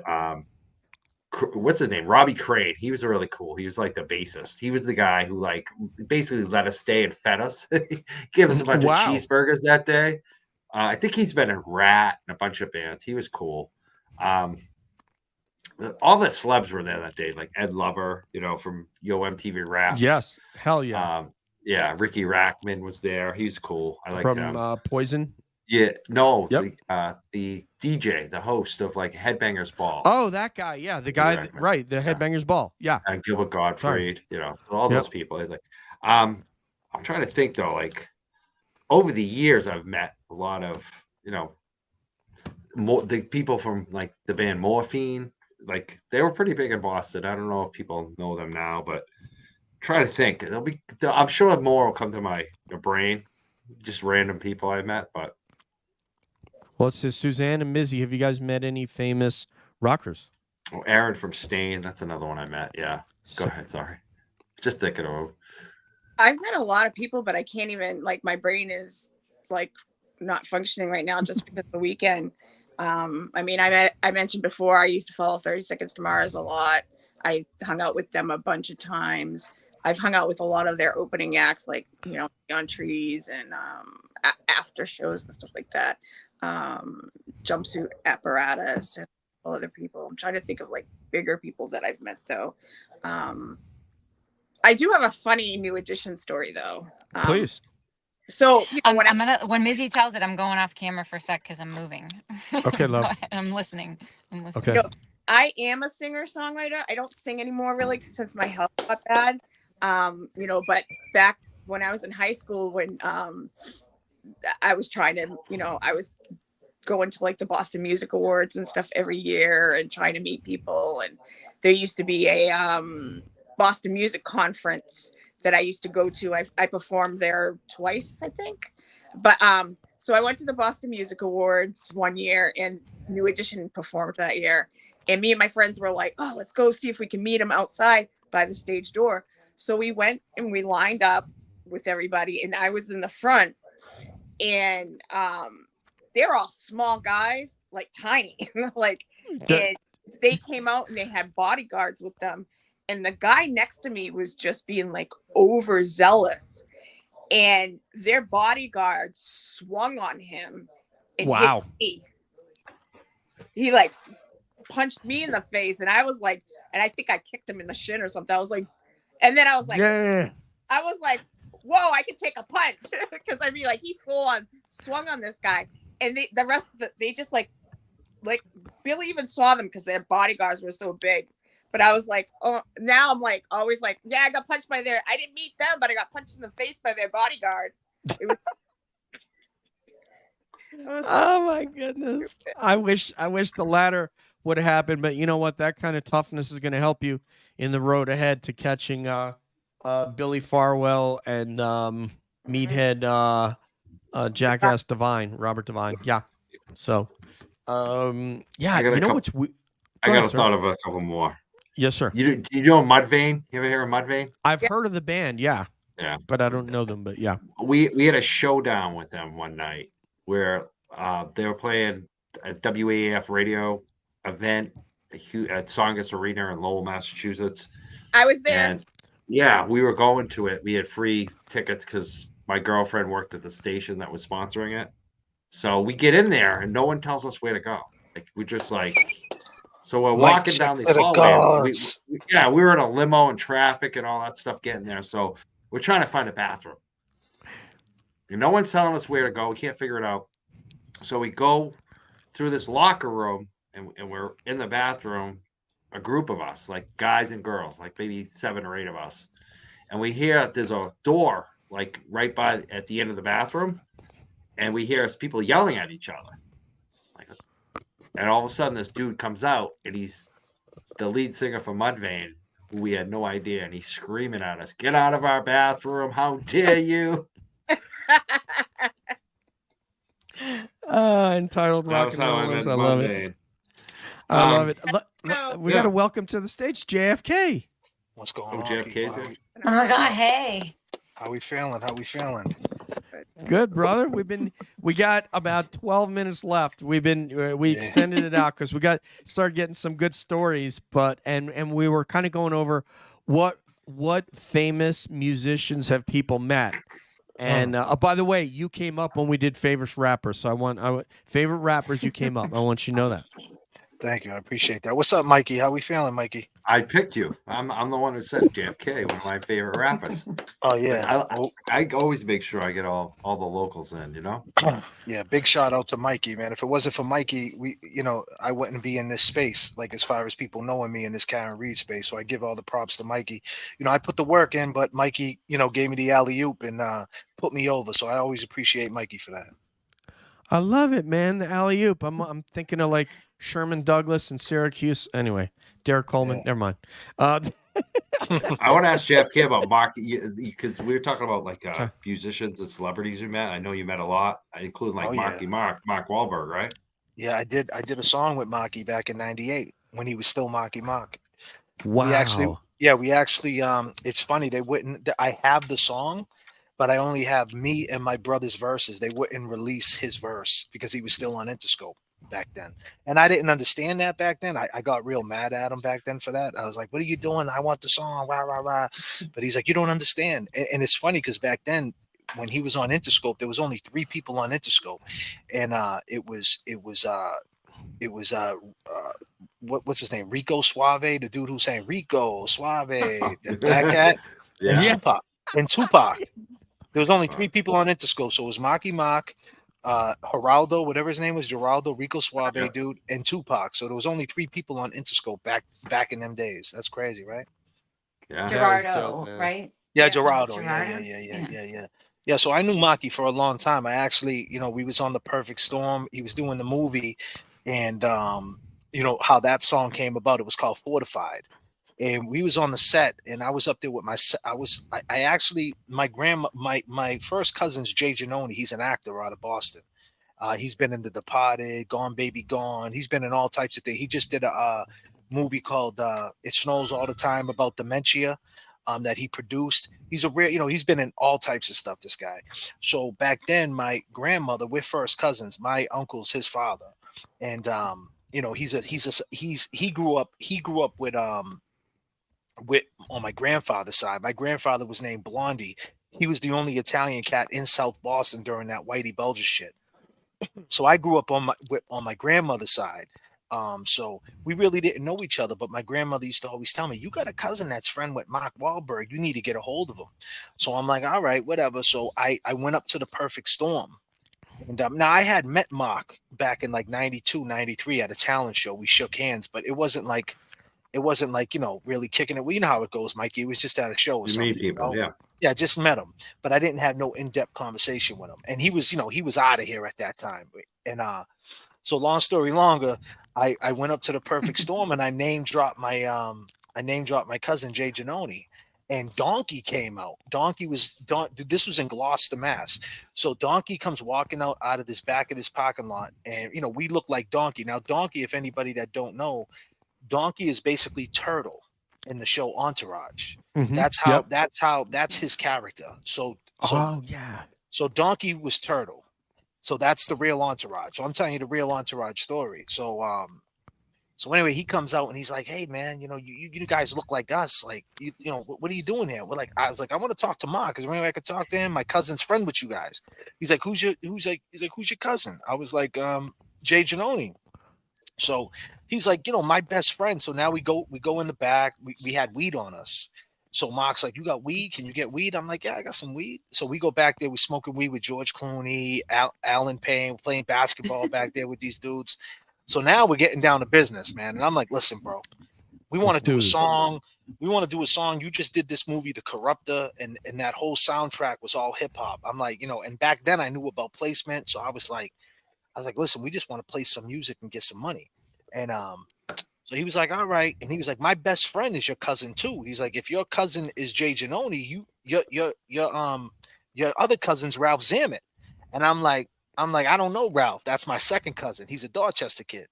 So I'm like, "Nah, I don't know him." So he actually introduced me to my cousin Ralphie that I never met. That's Wow. my second cousin. So, but anyway, so he told us, "Listen, tomorrow night, meet me at Supersonic Studio." Mikey probably knows where it's at, in on Brighton Street, right next to the Middle East. No, Brookline Street. Um, in Cambridge. It's on Brookline Street. It was called Supersonic Studios. This is '98, Oh yeah. right? Yeah, this was '98 going into '99. Oh, it could have been '99, right? But anyway, he's like, "Meet me there. We'll do the, I'll get it, I'll get some music and we'll do a song." So I'm telling my brother the whole time the next day, I'm like, "Man, this dude's talking shit, man. He ain't gonna, we're gonna show up to the studio. He's just gonna give us some punk studio time. We're gonna rap." I was like, "Man, he ain't gonna be there." So my brother's like, so the next day came, my brother's like, "Are you coming?" I'm like, "Man, you just go." I'm like, "I'm not wasting my time with this dude." Because I had did stuff my own and had my own record deal, and I know how these things work. He's trying to be politically correct. So my brother's like, "Come on, don't be a buster, man. Let's just go." So my brother had a GTA at the time, a Trans Am with the T tops, the whole thing. So we pull up on Brookline Street, and right when we pull up, Maki's right outside, and he's like, "Hey guys, what took you so fucking long?" You know what I'm saying? So you know what I mean. So I'm like, "Oh shit, That's he really awesome. showed up." So we ended up drinking I think 40 beers. This dude was a drunk back then. Wow. Yeah, we were getting smashed, and we Dope. went in the studio and we did a whole song, and we got there at 9 o'clock. We didn't leave until 4 a.m. So that's my Maki Mock story. But there's plenty more with Mark Wahlberg, but that's my Maki Mock story. That's got to be like something that one would never forget. Experience like that. I ironically, the person in the chat asked us, "Who have we met this famous musician?" And I've met, I don't know, I've run into athletes and a whole slew of UFC fighters and Joe Rogan and Dana White and all kinds of, but I don't think I've ever run into a famous musician that I can think of anyway. So that, unfortunately, Oh, man, I did Shade 45 for a while. I still do. I'm still part of Shade 45 Show Off Radio every Thursday from 7 to 9. I'm still part of it. I just ain't on there as much, due to scheduling and where I'm at right now, where I'm living. But I'm still part of the show. But during from 2000 and I'd say 2008 to 2014 or maybe 2016, I was real heavy into that show. So you name it, I met him. I mean, I remember in the hallway I ran into Nelly. Guys like that really ain't my type of hip hop guys. Nelly's not really my type of hip hop, but big famous dudes like that, like Nelly and LL Cool J. I met LL. I met everybody, man. I met basically everybody. You could start name dropping hip hop dudes, and I probably met them. Mikey knows. Mikey met a lot of them too, though. Yeah. That is really cool, man. And the rock guys too. I just thought of it. It's so funny how the stories, you forget them and then you remember them. I remember doing Jaeger shots with the guy from Drowning Pool, Dave. Yeah. Absolutely. Then he that died. band. Then he died. Like right after. It was so Yeah, weird. it's horrible. Seth MacFarlane. I met Seth MacFarlane on TED Part 1, TED Part 2. He's a good dude. Amy Adams. I was on the set of The Fighter. I was in the movie The Fighter, but I got cut. But it was crazy because when I was in the movie The Fighter, when we was doing The Fighter, I went out to LA to train with Mark. And so we were training in his gym, and we had Mickey over there and his brother, and Christian Bale was there. I called him Batman, and so we had everybody there. And it's crazy because when we went to the screening, this dude, they mistake one of the guys. They thought I was Bruce Willis. Someone mistake me as Bruce Willis. Like the dude was like, Bruce, hey, he came over and gave me a big hug because we went to the screening, like this crazy premiere screening, and one of the actors in the movie swore I was Bruce Willis, and I didn't get it until after he called me Brucey. And I'm like, yo, I just went with it. I was like, what up? And then after that, I'm like, who the fuck was he talking about? And then come to find out, dude was like, yo, he thinks you're Bruce Willis. I'm like, no, because we was at this crazy screening in Hollywood, you know what I mean? With Mark, with Dave Caruso, all these big time producers, man, that did The Fighter and all these other different directors and stuff. So I seen a lot of that stuff on the movie. Amy Adams, like I said, playing cards with all these people. So I've been on a lot of movie sets and a lot of, situations like that for sure. That is really, really cool, man. We have a legit celebrity here, guys. We got a celebrity in JFK talking some Karen Reed craziness. I'll tell you. Right. I'll tell you. I got one story for you. My guy Slane, that Mikey knows. Slane. So Slane is like a good friend of mine from Boston. He's a real celebrity. Yeah, he's an actor now too. Yeah, he's an actor. Yeah. That's what I'm saying. He's a real celebrity. So he started out as a rapper, just like go ahead. Yeah. So he Slane is funny because Slane's whole life he wanted to be the House of Pain, right? So like it ended up when Everlast took a back seat to the House of Pain, it became the House of Slane. So like his whole dream manifest. It's the most craziest thing. They had a thing called La Coca Nostra. La Coca, yeah. So like he became part of like House of Pain, and then he became part of then he had a group called Special Teams with Ed O.G. and Jason, Boston, all my guys. So right around 2013, there was like a limbo state. The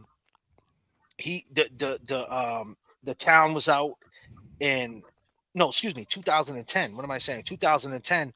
I'm with Slane, and Slane's in the movie The Town, and how he got that. I don't want to talk about how he got that role, but it was based on something that happened with my cousin. So my cousin was supposed to be in the movie. Jay Giannone was supposed to be in the movie The Town too, and him and Slane were supposed to play gods, just regular gods. So something happened during the auditions, and then Ben turned around to Slane and was like, you know what?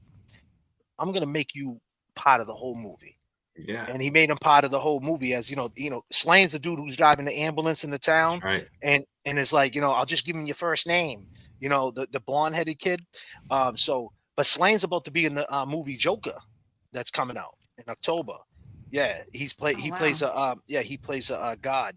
But like Slane, like what I'm trying to say is Slane on the set of the movie The Town.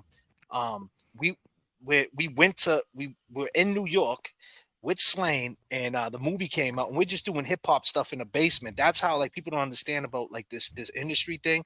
They assume that you get all this money up front. We're in a basement in Bushwick and Broadway, right in Brooklyn, doing hip hop, and then all of a sudden, the news breaks that he's in the #1 movie in America.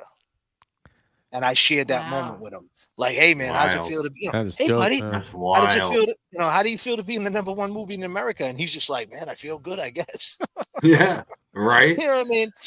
And it's like even with Nicky Diamonds, like guys like that, like clothing brands, guys like Nicky Diamonds from Diamond Supply. If you ever go inside like these skate shops, or you go inside the mall, or you see the kids wearing the Diamond Supply clothes, I was at his house in Hollywood Hills in 2009, and he had a so we're in the hills chilling, and he had a brand new French bulldog, and I had 2 Boston Terriers at the time. So Mikey knows about this too, about dogs. So the dogs are basically all the same. These little French bulldogs and Boston Terriers. So I got his French. Everybody's Wiz Khalifa's there.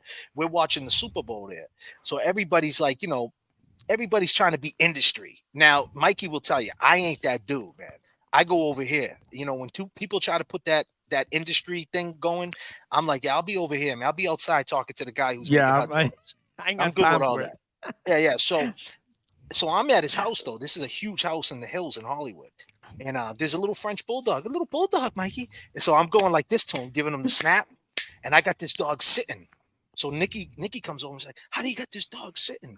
And I'm like, "Man, I'm just hitting him with that hard snap, man, and he's sitting. He's just doing it. You know what I mean?" And anyway, I'm telling Nikki, I'm like, "Man, you're chilling, bro, huh? You got this huge house in Hollywood Hills." I'm like, "You're doing it big." He's like, "Listen, man," he told me just like this. He's like, "If I don't get my brand in stores in the next couple of years," he was like, "I'm going to have to give up this house. I'm going to have to give up everything." And he was like, and that next thing you know, within 2 years, everything hit the stores. Boom. And he just became a billionaire. Same thing with the cat Burner. The dude Burner who made cookies. You ever see Cookies, all the cookie stuff? Yeah. So there's a guy named Burner. He's another dude. He created Cookies, this weed brand. I met him in 2013 on back of a tour bus, and he was selling weed, and he had a big pound of weed. So I'm like, "Yo, let me get some weed." He hit me off. He said, "You got a cup?" I took a what do you call it, a solo cup, right? And he just filled it with weed. And I'm on back of the tour bus when I'm blazing with him. And next thing you know, he's making $55 million a year. So I seen a lot of these By the guys. way, that's way better use of red Solo cups. By the way. Yeah. Just saying. So I seen Why? a They lot can of. also be used for blood I samples just and thought of a stuff. guy that I want to ask JFK about too, because I didn't think. It didn't occur to me that he was also a music artist, but he is. He had an album, but it's like the most famous person I probably knew growing up. John Cena, Massachusetts guy. When I hurt my back wrestling, he actually carried me to the car. I didn't really know John. I knew his younger brothers really well. I used to coach against them and then wrestle with them in the off season. I was like just out of college wrestling coach, and they were in high school and just graduating. So, and my cousins all know them too. Like great people. John Cena, like he put out a CD too, didn't he? He went platinum. He went platinum, and he talks about it like it's nothing. Yeah, I met him before he was famous. Like I knew the brothers, the two of the brothers, and the parents they're all wicked nice people. They just he's exactly who he is. Like that's no different. His father's Fabulous Johnny. His father does wrestling still.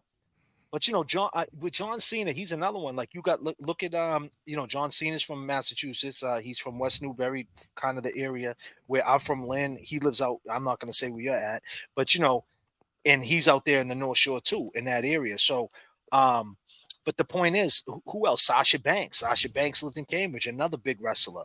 It's funny, like Massachusetts, there's so many people on the low that has so many ties to Massachusetts that do major things. But yet, when it comes to the music scene in Boston, I mean, you got Errol Smith for one, right? And one of the main things I say with JFK, Justice for the Kids, I always say, was it even hip hop in the first place, right? Because it's like if it wasn't for the song "Walk This Way," right, would hip hop ever be as big as it is?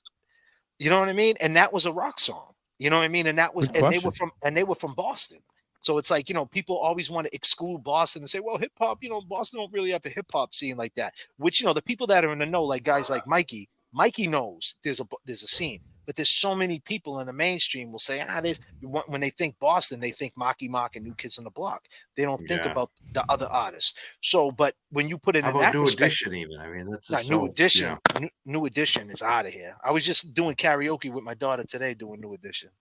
Yeah, definitely. We talked about them earlier. We talked about New Edition earlier. Yeah, New Edition, man. How can you go wrong with Bobby Brown when he came out in '88 with that "Don't Be Cruel" album?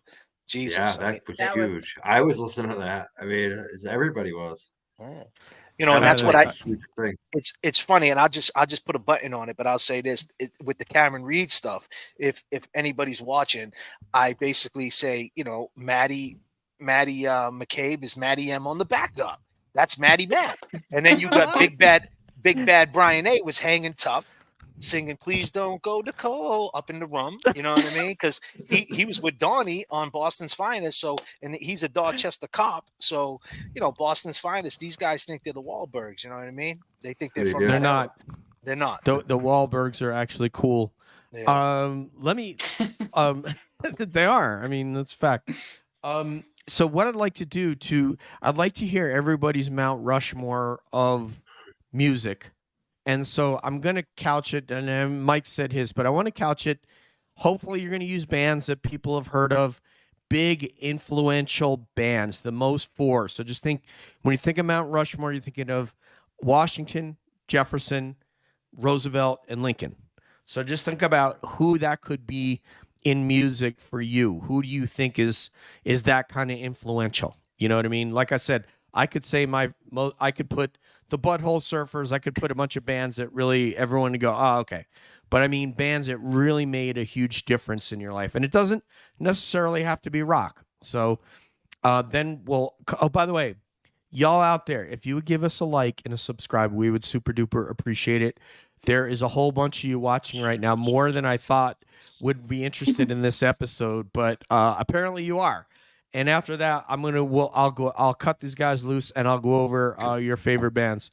So let's start off with JFK, or no, let's start off with Suzanne because we haven't heard her in a while. Although she's moving to I feel like we're getting a tour of Suzanne's house. Sorry, I was on the move. I like the decor. I really do. I love what you've done with the place. Hey, can I say one thing? At Mixed Yes, Girl, Mizzy, what's up, Mixed Girl? How you doing? I haven't met you officially. How you doing? I see what you do. My family lives in Lynn. Oh, really? I seen you on Sean's show. I like what you're doing. I appreciate everything you're doing. Thank you. Yeah, absolutely. God bless. Is there anybody who doesn't love Mizzy? I just want to poll the entire world. Is there anyone who doesn't love Mizzy? Let me hear you. You kids back in high school might not have liked me because That's because you beat their ass because they made fun She was of your knocking race. them. She was knocking them out the box. She had to beat their ass. Yeah. All right, Suzanne, your Mount Rushmore, please, ma'am, and then we will go to Mike, Mizzy, JFK, and myself. Okay, so I've said Van Halen 3 times already, but Van Halen's obviously in my Mount Rushmore. Sure. Second, Guns N' Roses. Interesting. Guns N' Roses. Damn, you said they don't all have to be rock, but I'm stuck in the Don't rock say wheelhouse. damn Yankees though, because I'll feel self-conscious about being a New Yorker. So anyway, go ahead. No, I don't hate on damn Yankees, but they're not in my top 4. I'm kidding. Go ahead. So yeah, I got to stay in the rock wheelhouse because I'm kind of a rock wheelhouse girl, Sure. and put Led Zeppelin in there. Woo. Ooh, that fourth one. This is like a Sophie's Choice type thing. This is tough, man. On the last one,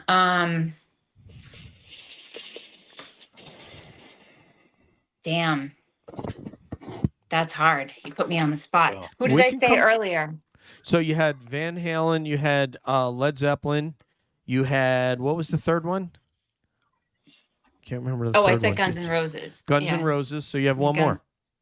And you said most influential in my life. Right? Influential to music, but you could also say in your life. Sure. That's a really tough one.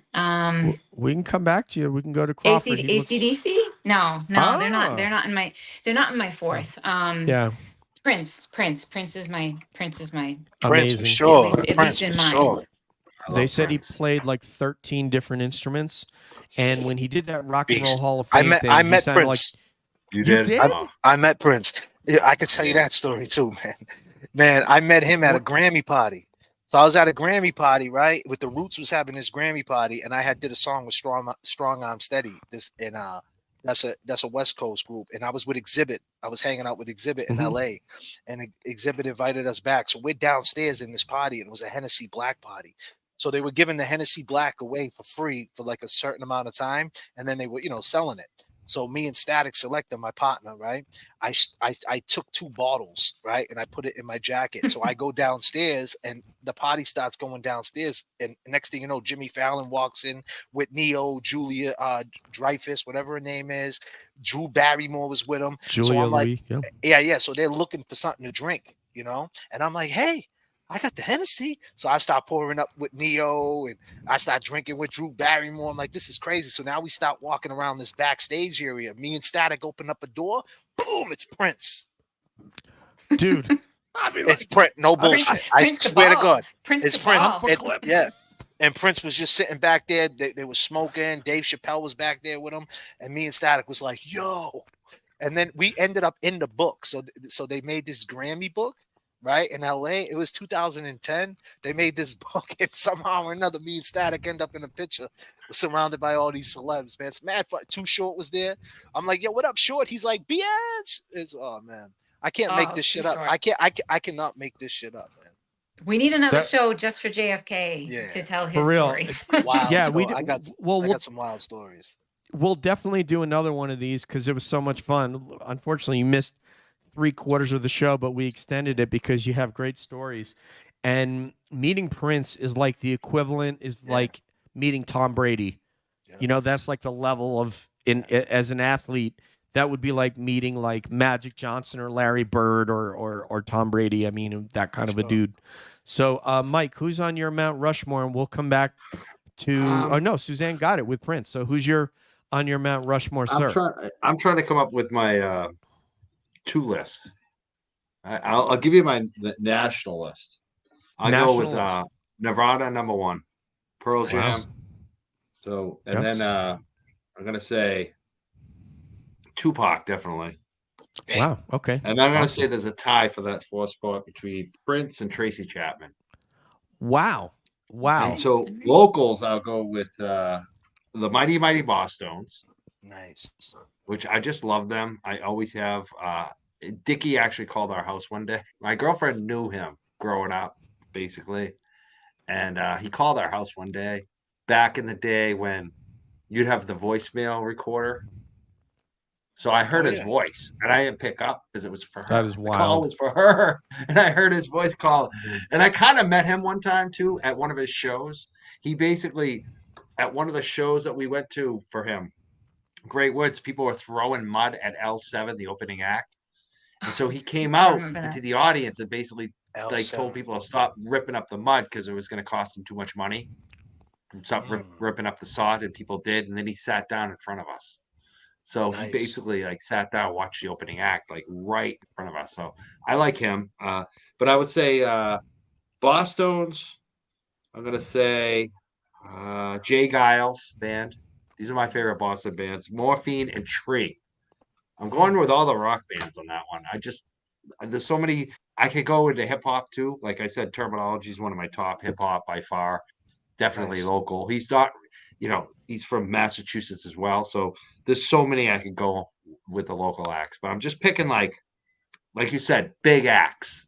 Big acts. Like I could put the Cars in there too. I love the Cars. Oh yeah, the Cars are awesome. Amazing. Oh yeah. Way I like underrated the Boston local Massachusetts act. Let me ask you this: the new Eminem song, Abracadabra, that was the Cars, right?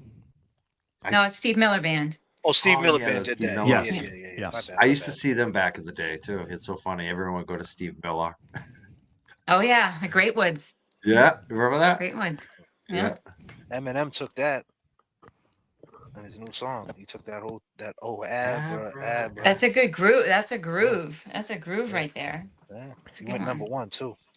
I try to. It's funny that the music that gets taken, like Tupac, like he used to take for Bruce Hornsby. Which song? Which one? The Range. Yeah. The way it is. The way it is. The way it is. Yeah. He also took.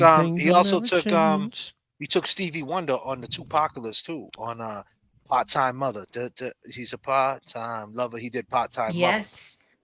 And those are good. Both of those songs, like his versions were good, and their versions were good. The originals, like both of them, were good. Yeah, Shock G, man, he was a beast, bro. And R.I.P. Shock G, man, from Digital Underground, who actually, found Pac and put that whole thing together. He ended up ODing and dying, but he's another guy that doesn't get his credit. He was before his time too. Digital Underground was good. They were amazing. Yeah, they were. Yeah. I mean, Humpty Hump, like the dude, like the mystique that he had, with the nose on, and he could rap. I love that. Like if you listen to Humpty Hump rap, Shock G rap, like he could spit, and like this was this is 1990. Amazing. This dude, yeah, I know. spitting like that in 1990. That's crazy when you think about. What was that out? Sex Packets? Is that? Yes, is that the Sex album? Packets. Yes, Indeed. I got in trouble for having that album, but yeah, for sure. Yeah. I want to get Mizzy. What is your Mount Rushmore, ma'am? Like I said earlier, I'm a singer, songwriter, soloist. So most of mine are soloists except one. my mom is listening in the next room, and I was raised on Motown, so a lot of it's going to be Motown. The Nice. Temptations, It's all good. love Nice. the Temptations. Um, Whitney Houston as a vocalist, you know, she's one of my favorite vocalists. Trying to think of who else I had. The third person before I went to. Well, Prince and Michael Jackson have always been like a tie for me. Yeah. They're one. And then, as I said earlier, Stevie Wonder. He's just, I mean, he plays tons of instruments, just amazing vocals, lyricists and like the man sees more than most of us see, and he can't see, you know. Right. He Like Ray Charles. To be in like what you're saying, Mizzy, to be I'm a songwriter too. To think that he's writing all that in his head is insane. Yeah, and just, I mean, like from such a little kid to go to like even now, he's still out there. You know, he doesn't tour as much as he did because he had some health issues, but like, you know, just he's just on another level. How amazing he is, because like, you know, you could go from song to song. We could sit here all night and list his songs and like the grooves, and you know, the people have covered his stuff, like, you know, like the Red Hot Chili Peppers and stuff like that. Oh yeah, Higher Ground. It's like such a good song. He's like, for vocalist, he's like my heart. Like he's my music god. Like he I can't even put him on Rushmore. He's above Rushmore, you know. For me. As a vocalist, like, just, you know. Mizzy, you've just made me reassess my whole game here with this Mount Rushmore thing, because you know, Julie very adroitly put up Roberta Flack in there, you know, strumming my face with his fingers. You guys remember that groove, right? Yeah. Oh yeah. So I could do one that would be like Minnie Riperton. Loving you is easy because you're beautiful. Yep. Loving you, right? Yep. Roberta Flack. I could do Karen Carpenter, because we still haven't seen a vocalist with that the exact richness that Karen Carpenter had. And then I could put Elton John. Drummer. I'm sorry, love. Say again. She was a really good drummer.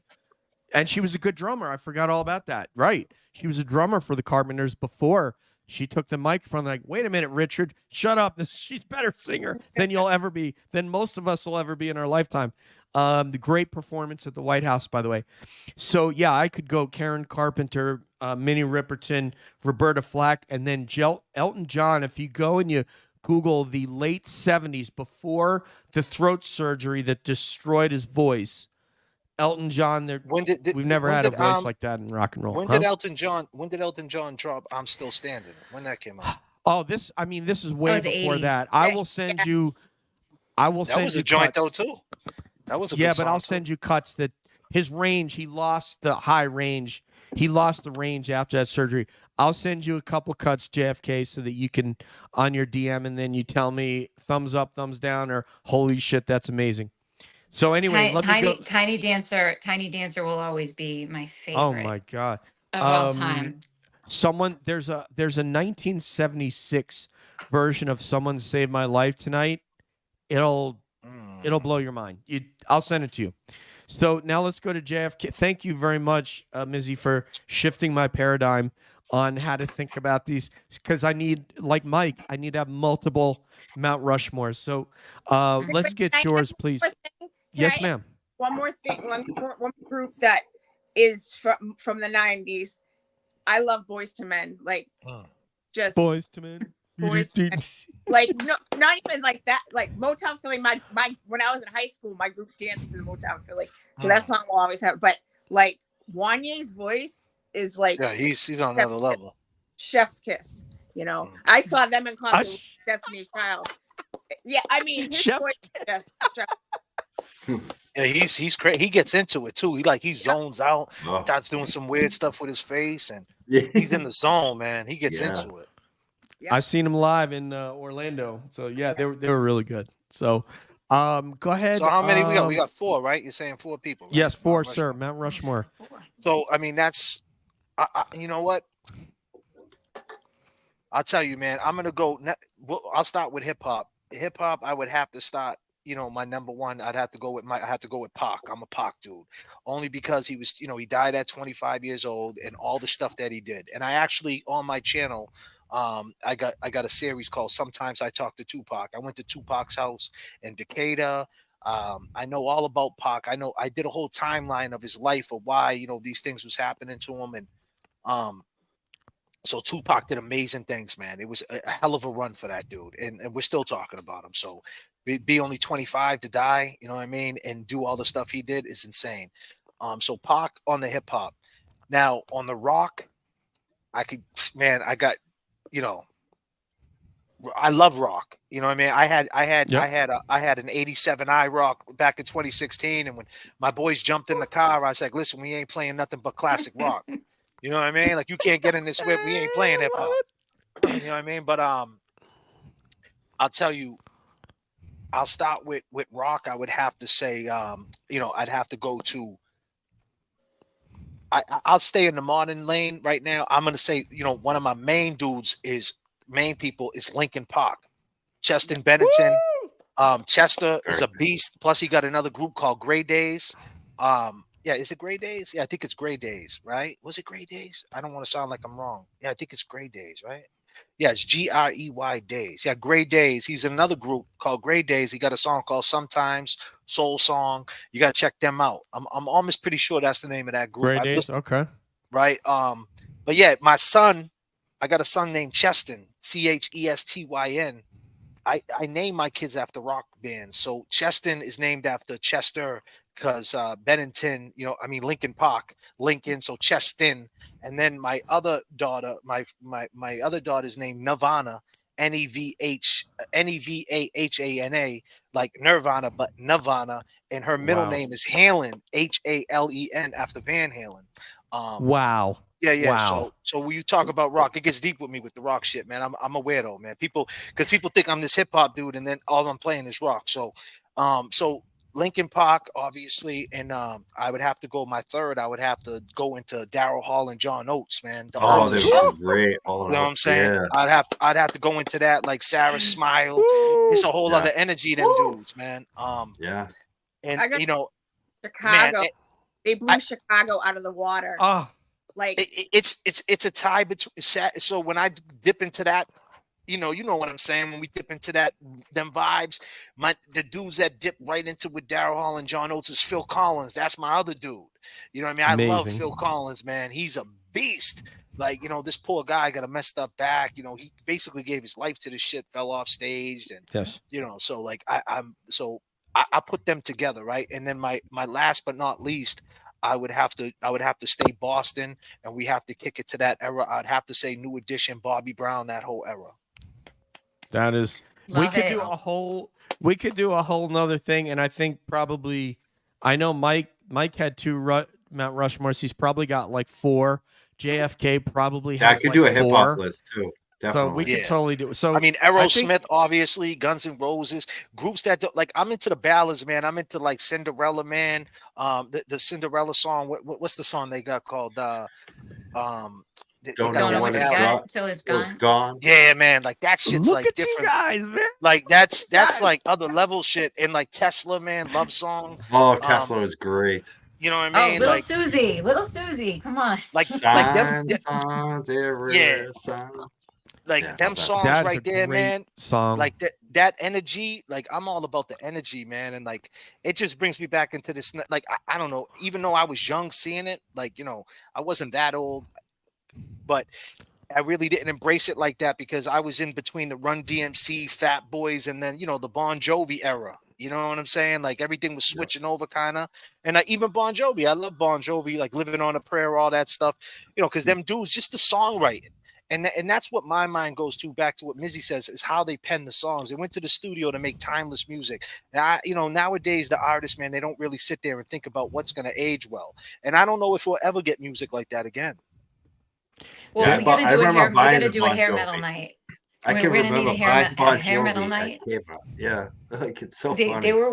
they were a great show, but we need a hair metal night and an R&B night. I'm just gonna put those on the list. I'm down for that, man. We will do. So, folks out there in the free Karen Reed, justice for Sandra Birchmore, justice for John O'Keefe, and justice for Enrique Nations. We'll do another one of these, and we're gonna come up with more Mount Rushmores that you will defend on air. Why that person's on your list? I'm gonna give mine. Mine's gonna be the most boring of all, and you guys are gonna go, "Oh, Drake, give me a handkerchief." But yeah, obviously, in the George Washington position, I'll put the Beatles because they changed from that sort of Roy Orbison era, the Jerry Lee Lewis era, over into a completely different arena. And it was so simple that when I was a hair metal fan in the 80s, class of 1985, I didn't realize how great the Beatles were. I came to appreciate them more and more, that it's not necessarily the complexity of the music, but it's the brilliance and the sort of deftness with which they play that, because lots of bands can play Beatles songs, but it won't sound like the Beatles. The Rolling Stones, for obvious reasons, they took it to a different era. They were the group that your parents in England did not want you to listen to, so girls would hide their albums under the bed, and they would have the Beatles records closer to the phonograph, so that way they wouldn't get caught, because Mick Jagger was a no-no. Led Zeppelin, the aforementioned band that kind of changed everything around 68 or 69, that just made it a lot heavier, right along with Black Sabbath. Was the birth of metal, but Led Zeppelin was the biggest touring band on earth when they were touring in the late 70s. The song Remains the Same played in movie theaters, which is just it was just basically a concert that was made into a movie, and it played for years and years and years, and you could actually still go to theaters and see Song Remains the Same.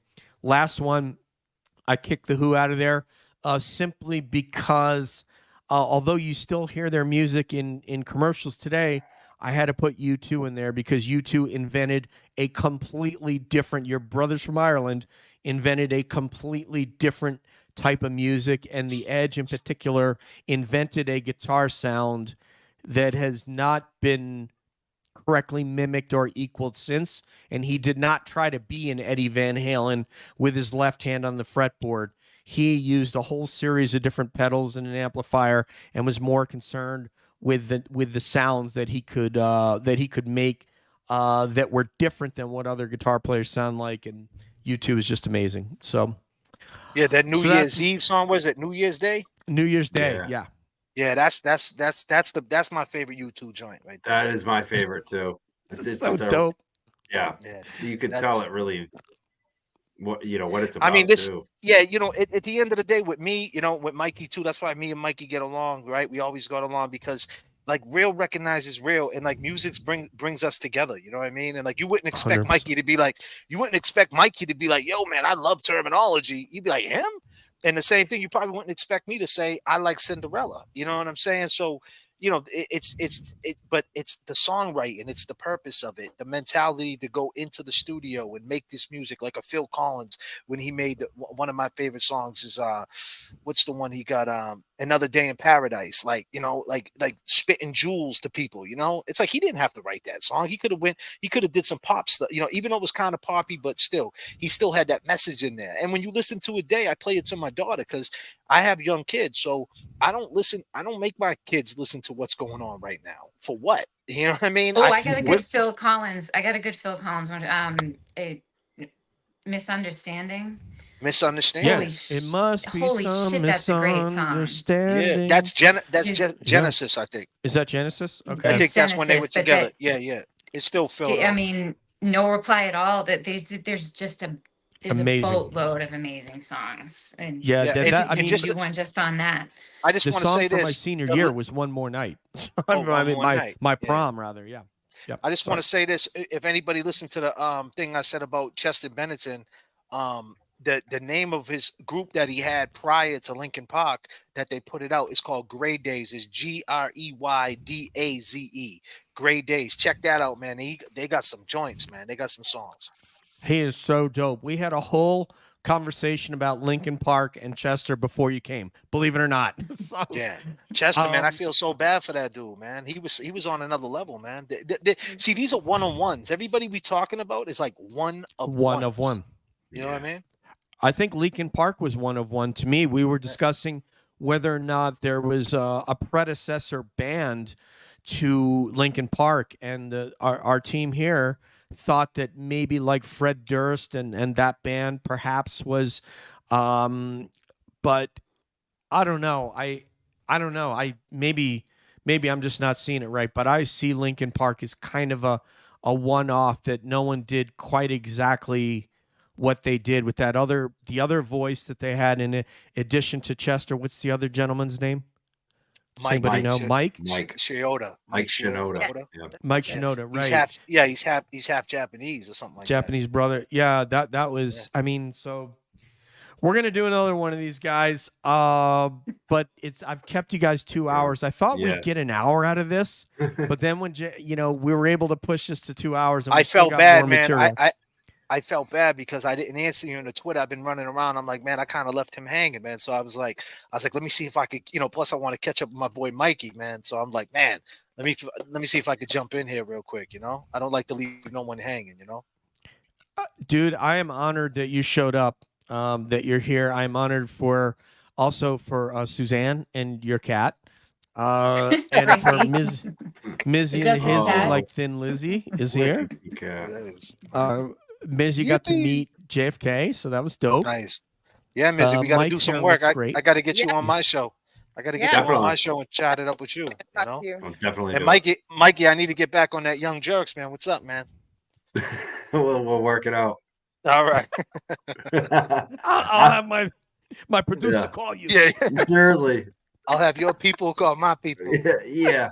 All right. I also want to thank everybody in the chat for being here. We would talk some more trash with you guys, but man, we've done 2 hours, and that's about enough for a Sunday night. Thank you very much, because you guys contributed some amazing stuff in the chat. You really did. Thank you, Jules, for showing up. I hope everything's good over there. Someone's pumping up some Genesis. I don't even want to tell you because that was the time when I was smoking, Mike, and I listened to I'd lay in my room listening to Genesis all smoked out. So For sure. Some things Anyway. don't change. for real, I mean, Right? Some things don't change, my man. you got man. You Not with got me. everybody here is funny. Everybody here is cool. Everybody here is awesome. I love you guys, and thank you for everybody in the chat. So wait, I want to make sure we hit up everything that's coming up because I know I got Suzanne coming on Thursday. So Mike, just hit up whatever you got going up. Wednesday. Sorry, thank you. Suzanne's my producer. Next, we on the Young Jerks channel, we got Tuesday night. We're going to be airing the Canton Select Board meeting, which is always fun and crazy. So check that out at 7 p.m. We'll be, announcing it on our channel. Wednesday night, we have it looks like Christopher Rohn, who's a journalist reporter. He's going to be talking about the Post Commission. He did a big report about the Post Commission and kind of like the shadiness of it. So he's someone who gets into the details. He's broken a lot of stories in the past. So he used to be my editor at Dig Boston when Dig Boston was around. I used to write for them. Wednesday? Yeah, and Chris has written a lot of hip hop stuff too. Like he's written for like the liner notes for Wu-Tang Clan. He used to write for the Boston Herald, I think, music as well. Yep. But he's covered a lot of more like hard news. So it's going to be good to have him on Wednesday night at 7 p.m. Yeah, he's And seen a call lot of us stuff. at the Young Chris. Jerks 1 on YouTube or at the Young Jerks on Twitter, Facebook, everywhere else.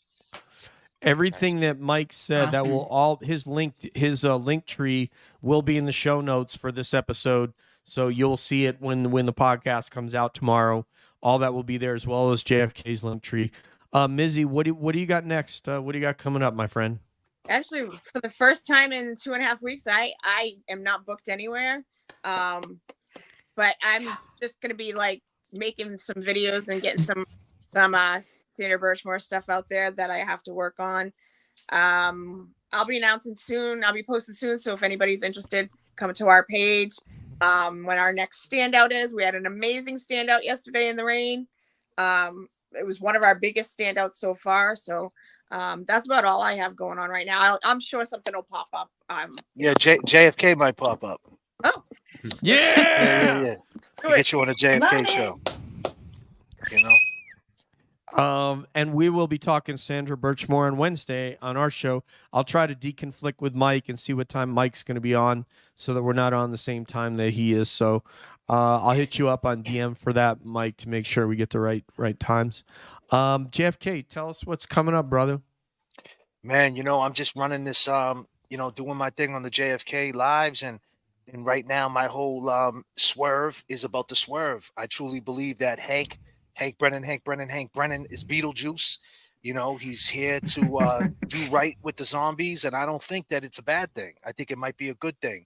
So I'm gonna hop on that. I'm gonna stay on that. I'm not gonna be one of these people to say he's a mob guy, he's a piece of trash. I'm not gonna be that dude. I'm gonna try to put the good energy out there and maybe lay some evidence out there and say, listen, maybe if he sees what we see, he might do the right thing. Maybe, and that's the angle I'm going with. So I'm going to bring some guests on and see what they think about that. And also, Read Between the Lines, my song, Read Between the Lines, if you guys haven't heard it. And if you did hear it, go support it and play it loud in the morning.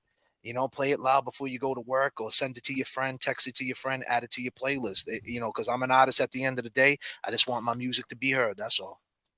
Hell yeah. And Love it. Suzanne shared it with me the other day, so I will put the link to that song in the show notes for this podcast as well. So thank you, JFK. Suze. Absolutely. Well, you know what I've got coming up next. Actually, so I'm recording something on Tuesday, but it's not going to be live this week. And then we've got our Wednesday thing. Let's try to work around what Mike has going on if possible. To stagger it, if we can work together on that, because sounds like Mike's got some good shit going on too. Always. We got to find a way to fit it all in. What time you going on? What time you going on, Mike? Wednesday. Wednesday. 7 p.m. 7, yeah. 7. Okay, so that's 5 p.m. And you're gonna do 2 hours probably. So you're gonna do like 7 to 9 more, or I have no idea. Okay. Like I'd ever plan that stuff. It's how long Okay. it lasts. You know what I mean? Like, okay. we'll see. I will, Suzanne. We'll talk about it. He's going on at 7 Eastern, so we'll find a way. Maybe we'll go on at like 7:30 my time, which would be, or maybe 7 my time, which would be 9 your time, or something like We that. could probably do that. Yeah. Okay. I'm very interested in your friend there from Dig. I subscribed to Dig back in the day, and the post commission. I want to hear about that. yeah, me too. Mike has the Big good time. shit, Yep. allegedly. I do. Oh man, the And news Mizzy, we're don't making. tell a lot of anyone work. that you're free for a couple days because you Yeah, deserve 'cause a you break. You're gonna Yeah. get booked up. Yeah, I think the one other thing I want to pump up is Thursday. Sure. It's 2 p.m. Turtle Boy gonna be in court. Oh, awesome, Like man. a lot of people are gonna be there Thursday afternoon for Turtle Boy. 2 p.m. Thursday, 2 p.m. Turtle Boy in court against. Is it? Oh, that's right. Betterow is his first What is it? appearance. I don't mean to cut it. Better I just want to ask a question. Like, what is it for? What's the status on the case? Witness intimidation, all those. He's got a bunch. No, of I'm saying like he's in court, like the start of the trial, like he's picking a jury. Like what's No, it's some kind of pre-conference hearing. They've okay. been going like back and forth for months going on? about number one, the Bill state, of particulars. not giving them all the evidence, so Discovery and shit. yeah, Yeah, so he we'll wanted see. a And now bill Betterow's going to be there, which is going to be that's dope. interesting. So Nice. we'll see. 2 p.m. Thursday. Bingo. the other Marky Mark, as we like to Yeah. call him. Yeah. That will be. I think. Yeah, they've been asking for him and Tim Bradle. They've been asking for a bill of particulars to say these are the infractions that we say we're charging with. Don't just say throw like, oh, there's 100 different things. Say these are the incidents, and here you violated this. So that way they know what they have to defend, because they wanted to just throw a whole bunch of shit to the wall and see if it would just stick anywhere. And Turtle Boy and his team are not putting up with that, and nor will Mark. I got a question since we're here. How did you meet Betterow? Are you the one that brought Betterow into the fold, Mike? somewhat. Yeah. Basically, he was on Twitter. One of his friends from Framingham is like a I don't know. I'm not sure. Maybe real estate tax. He's a different type of attorney. He's not a criminal offense. He's something else. And he was following it and said to Betterow, you should check this out.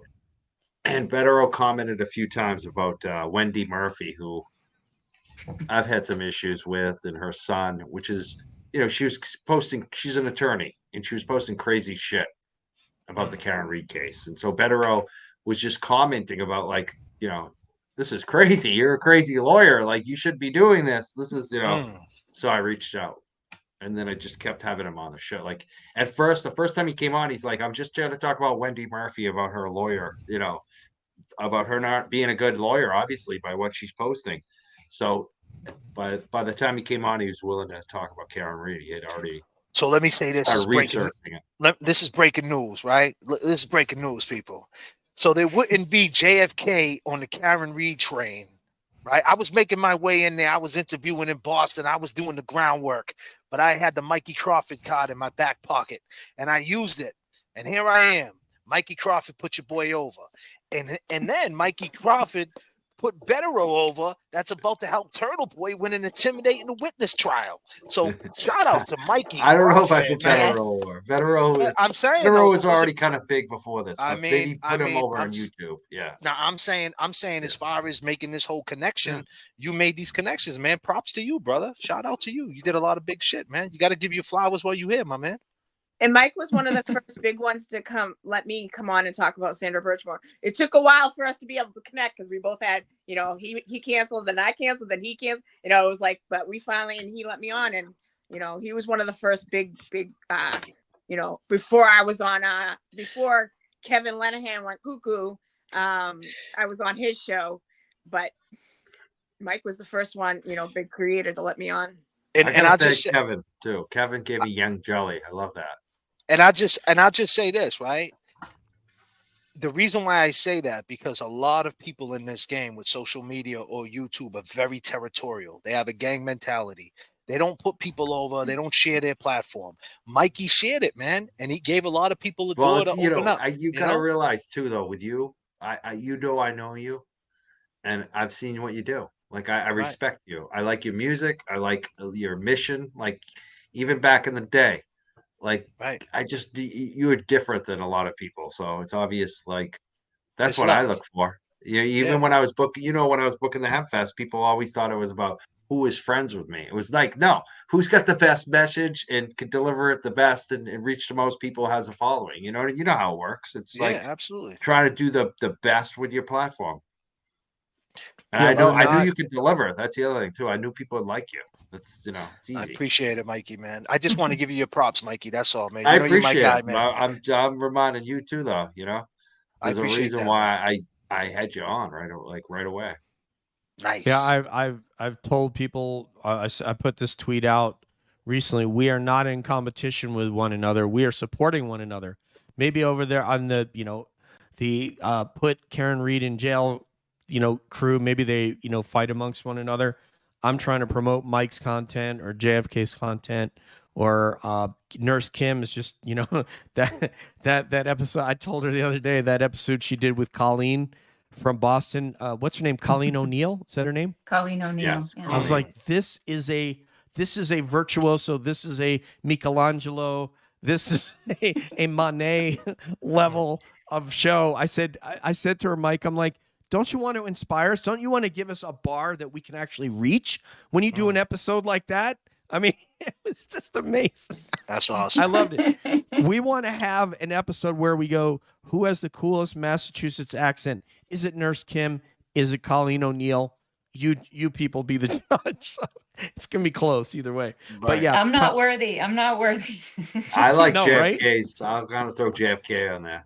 He should be in there too, man. And Sean. We'll make it a 4-way competition. Oh, Sean was on fire tonight. Sean had a private. I'm gonna watch that after. He had a private live. He was on fire. Shout out to Sean. Sean's so committed, and Sean ain't playing no games. And I'll just say, Sean is part of the not effing around crew. He ain't playing, man. He put me over. If Sean didn't come on my show, I wouldn't have met anybody. But That's because awesome. of him, I met all you people. I don't even know how I met. Oh, I don't know how look I at got us better. now. I really don't. Yeah. But yeah, Sean really helped me out, and that's how I met Mike and met, everybody else. And that's how we So, met. And that's how we met everybody in this chat. That most importantly, we met all you people, real. everybody that shows support, everybody that has love. Peace to y'all for sure. Yeah, and if one of you want to come on here, that are in the chat, you don't have to have a show to come on here. You just got to have good and interesting takes and make conversation. So hit me up on DM, Twitter DM if you want to come on, and be more than happy to put you on air. You don't have to be someone who's famous in the community. So with that, all their stuff will be in the show notes. On behalf of Suzanne, Mike, Mizzy, and JFK, this is DJ saying peace out, one love. We'll see you Peace. down the road. And as always, we wonder what's up around the bend. Absolutely.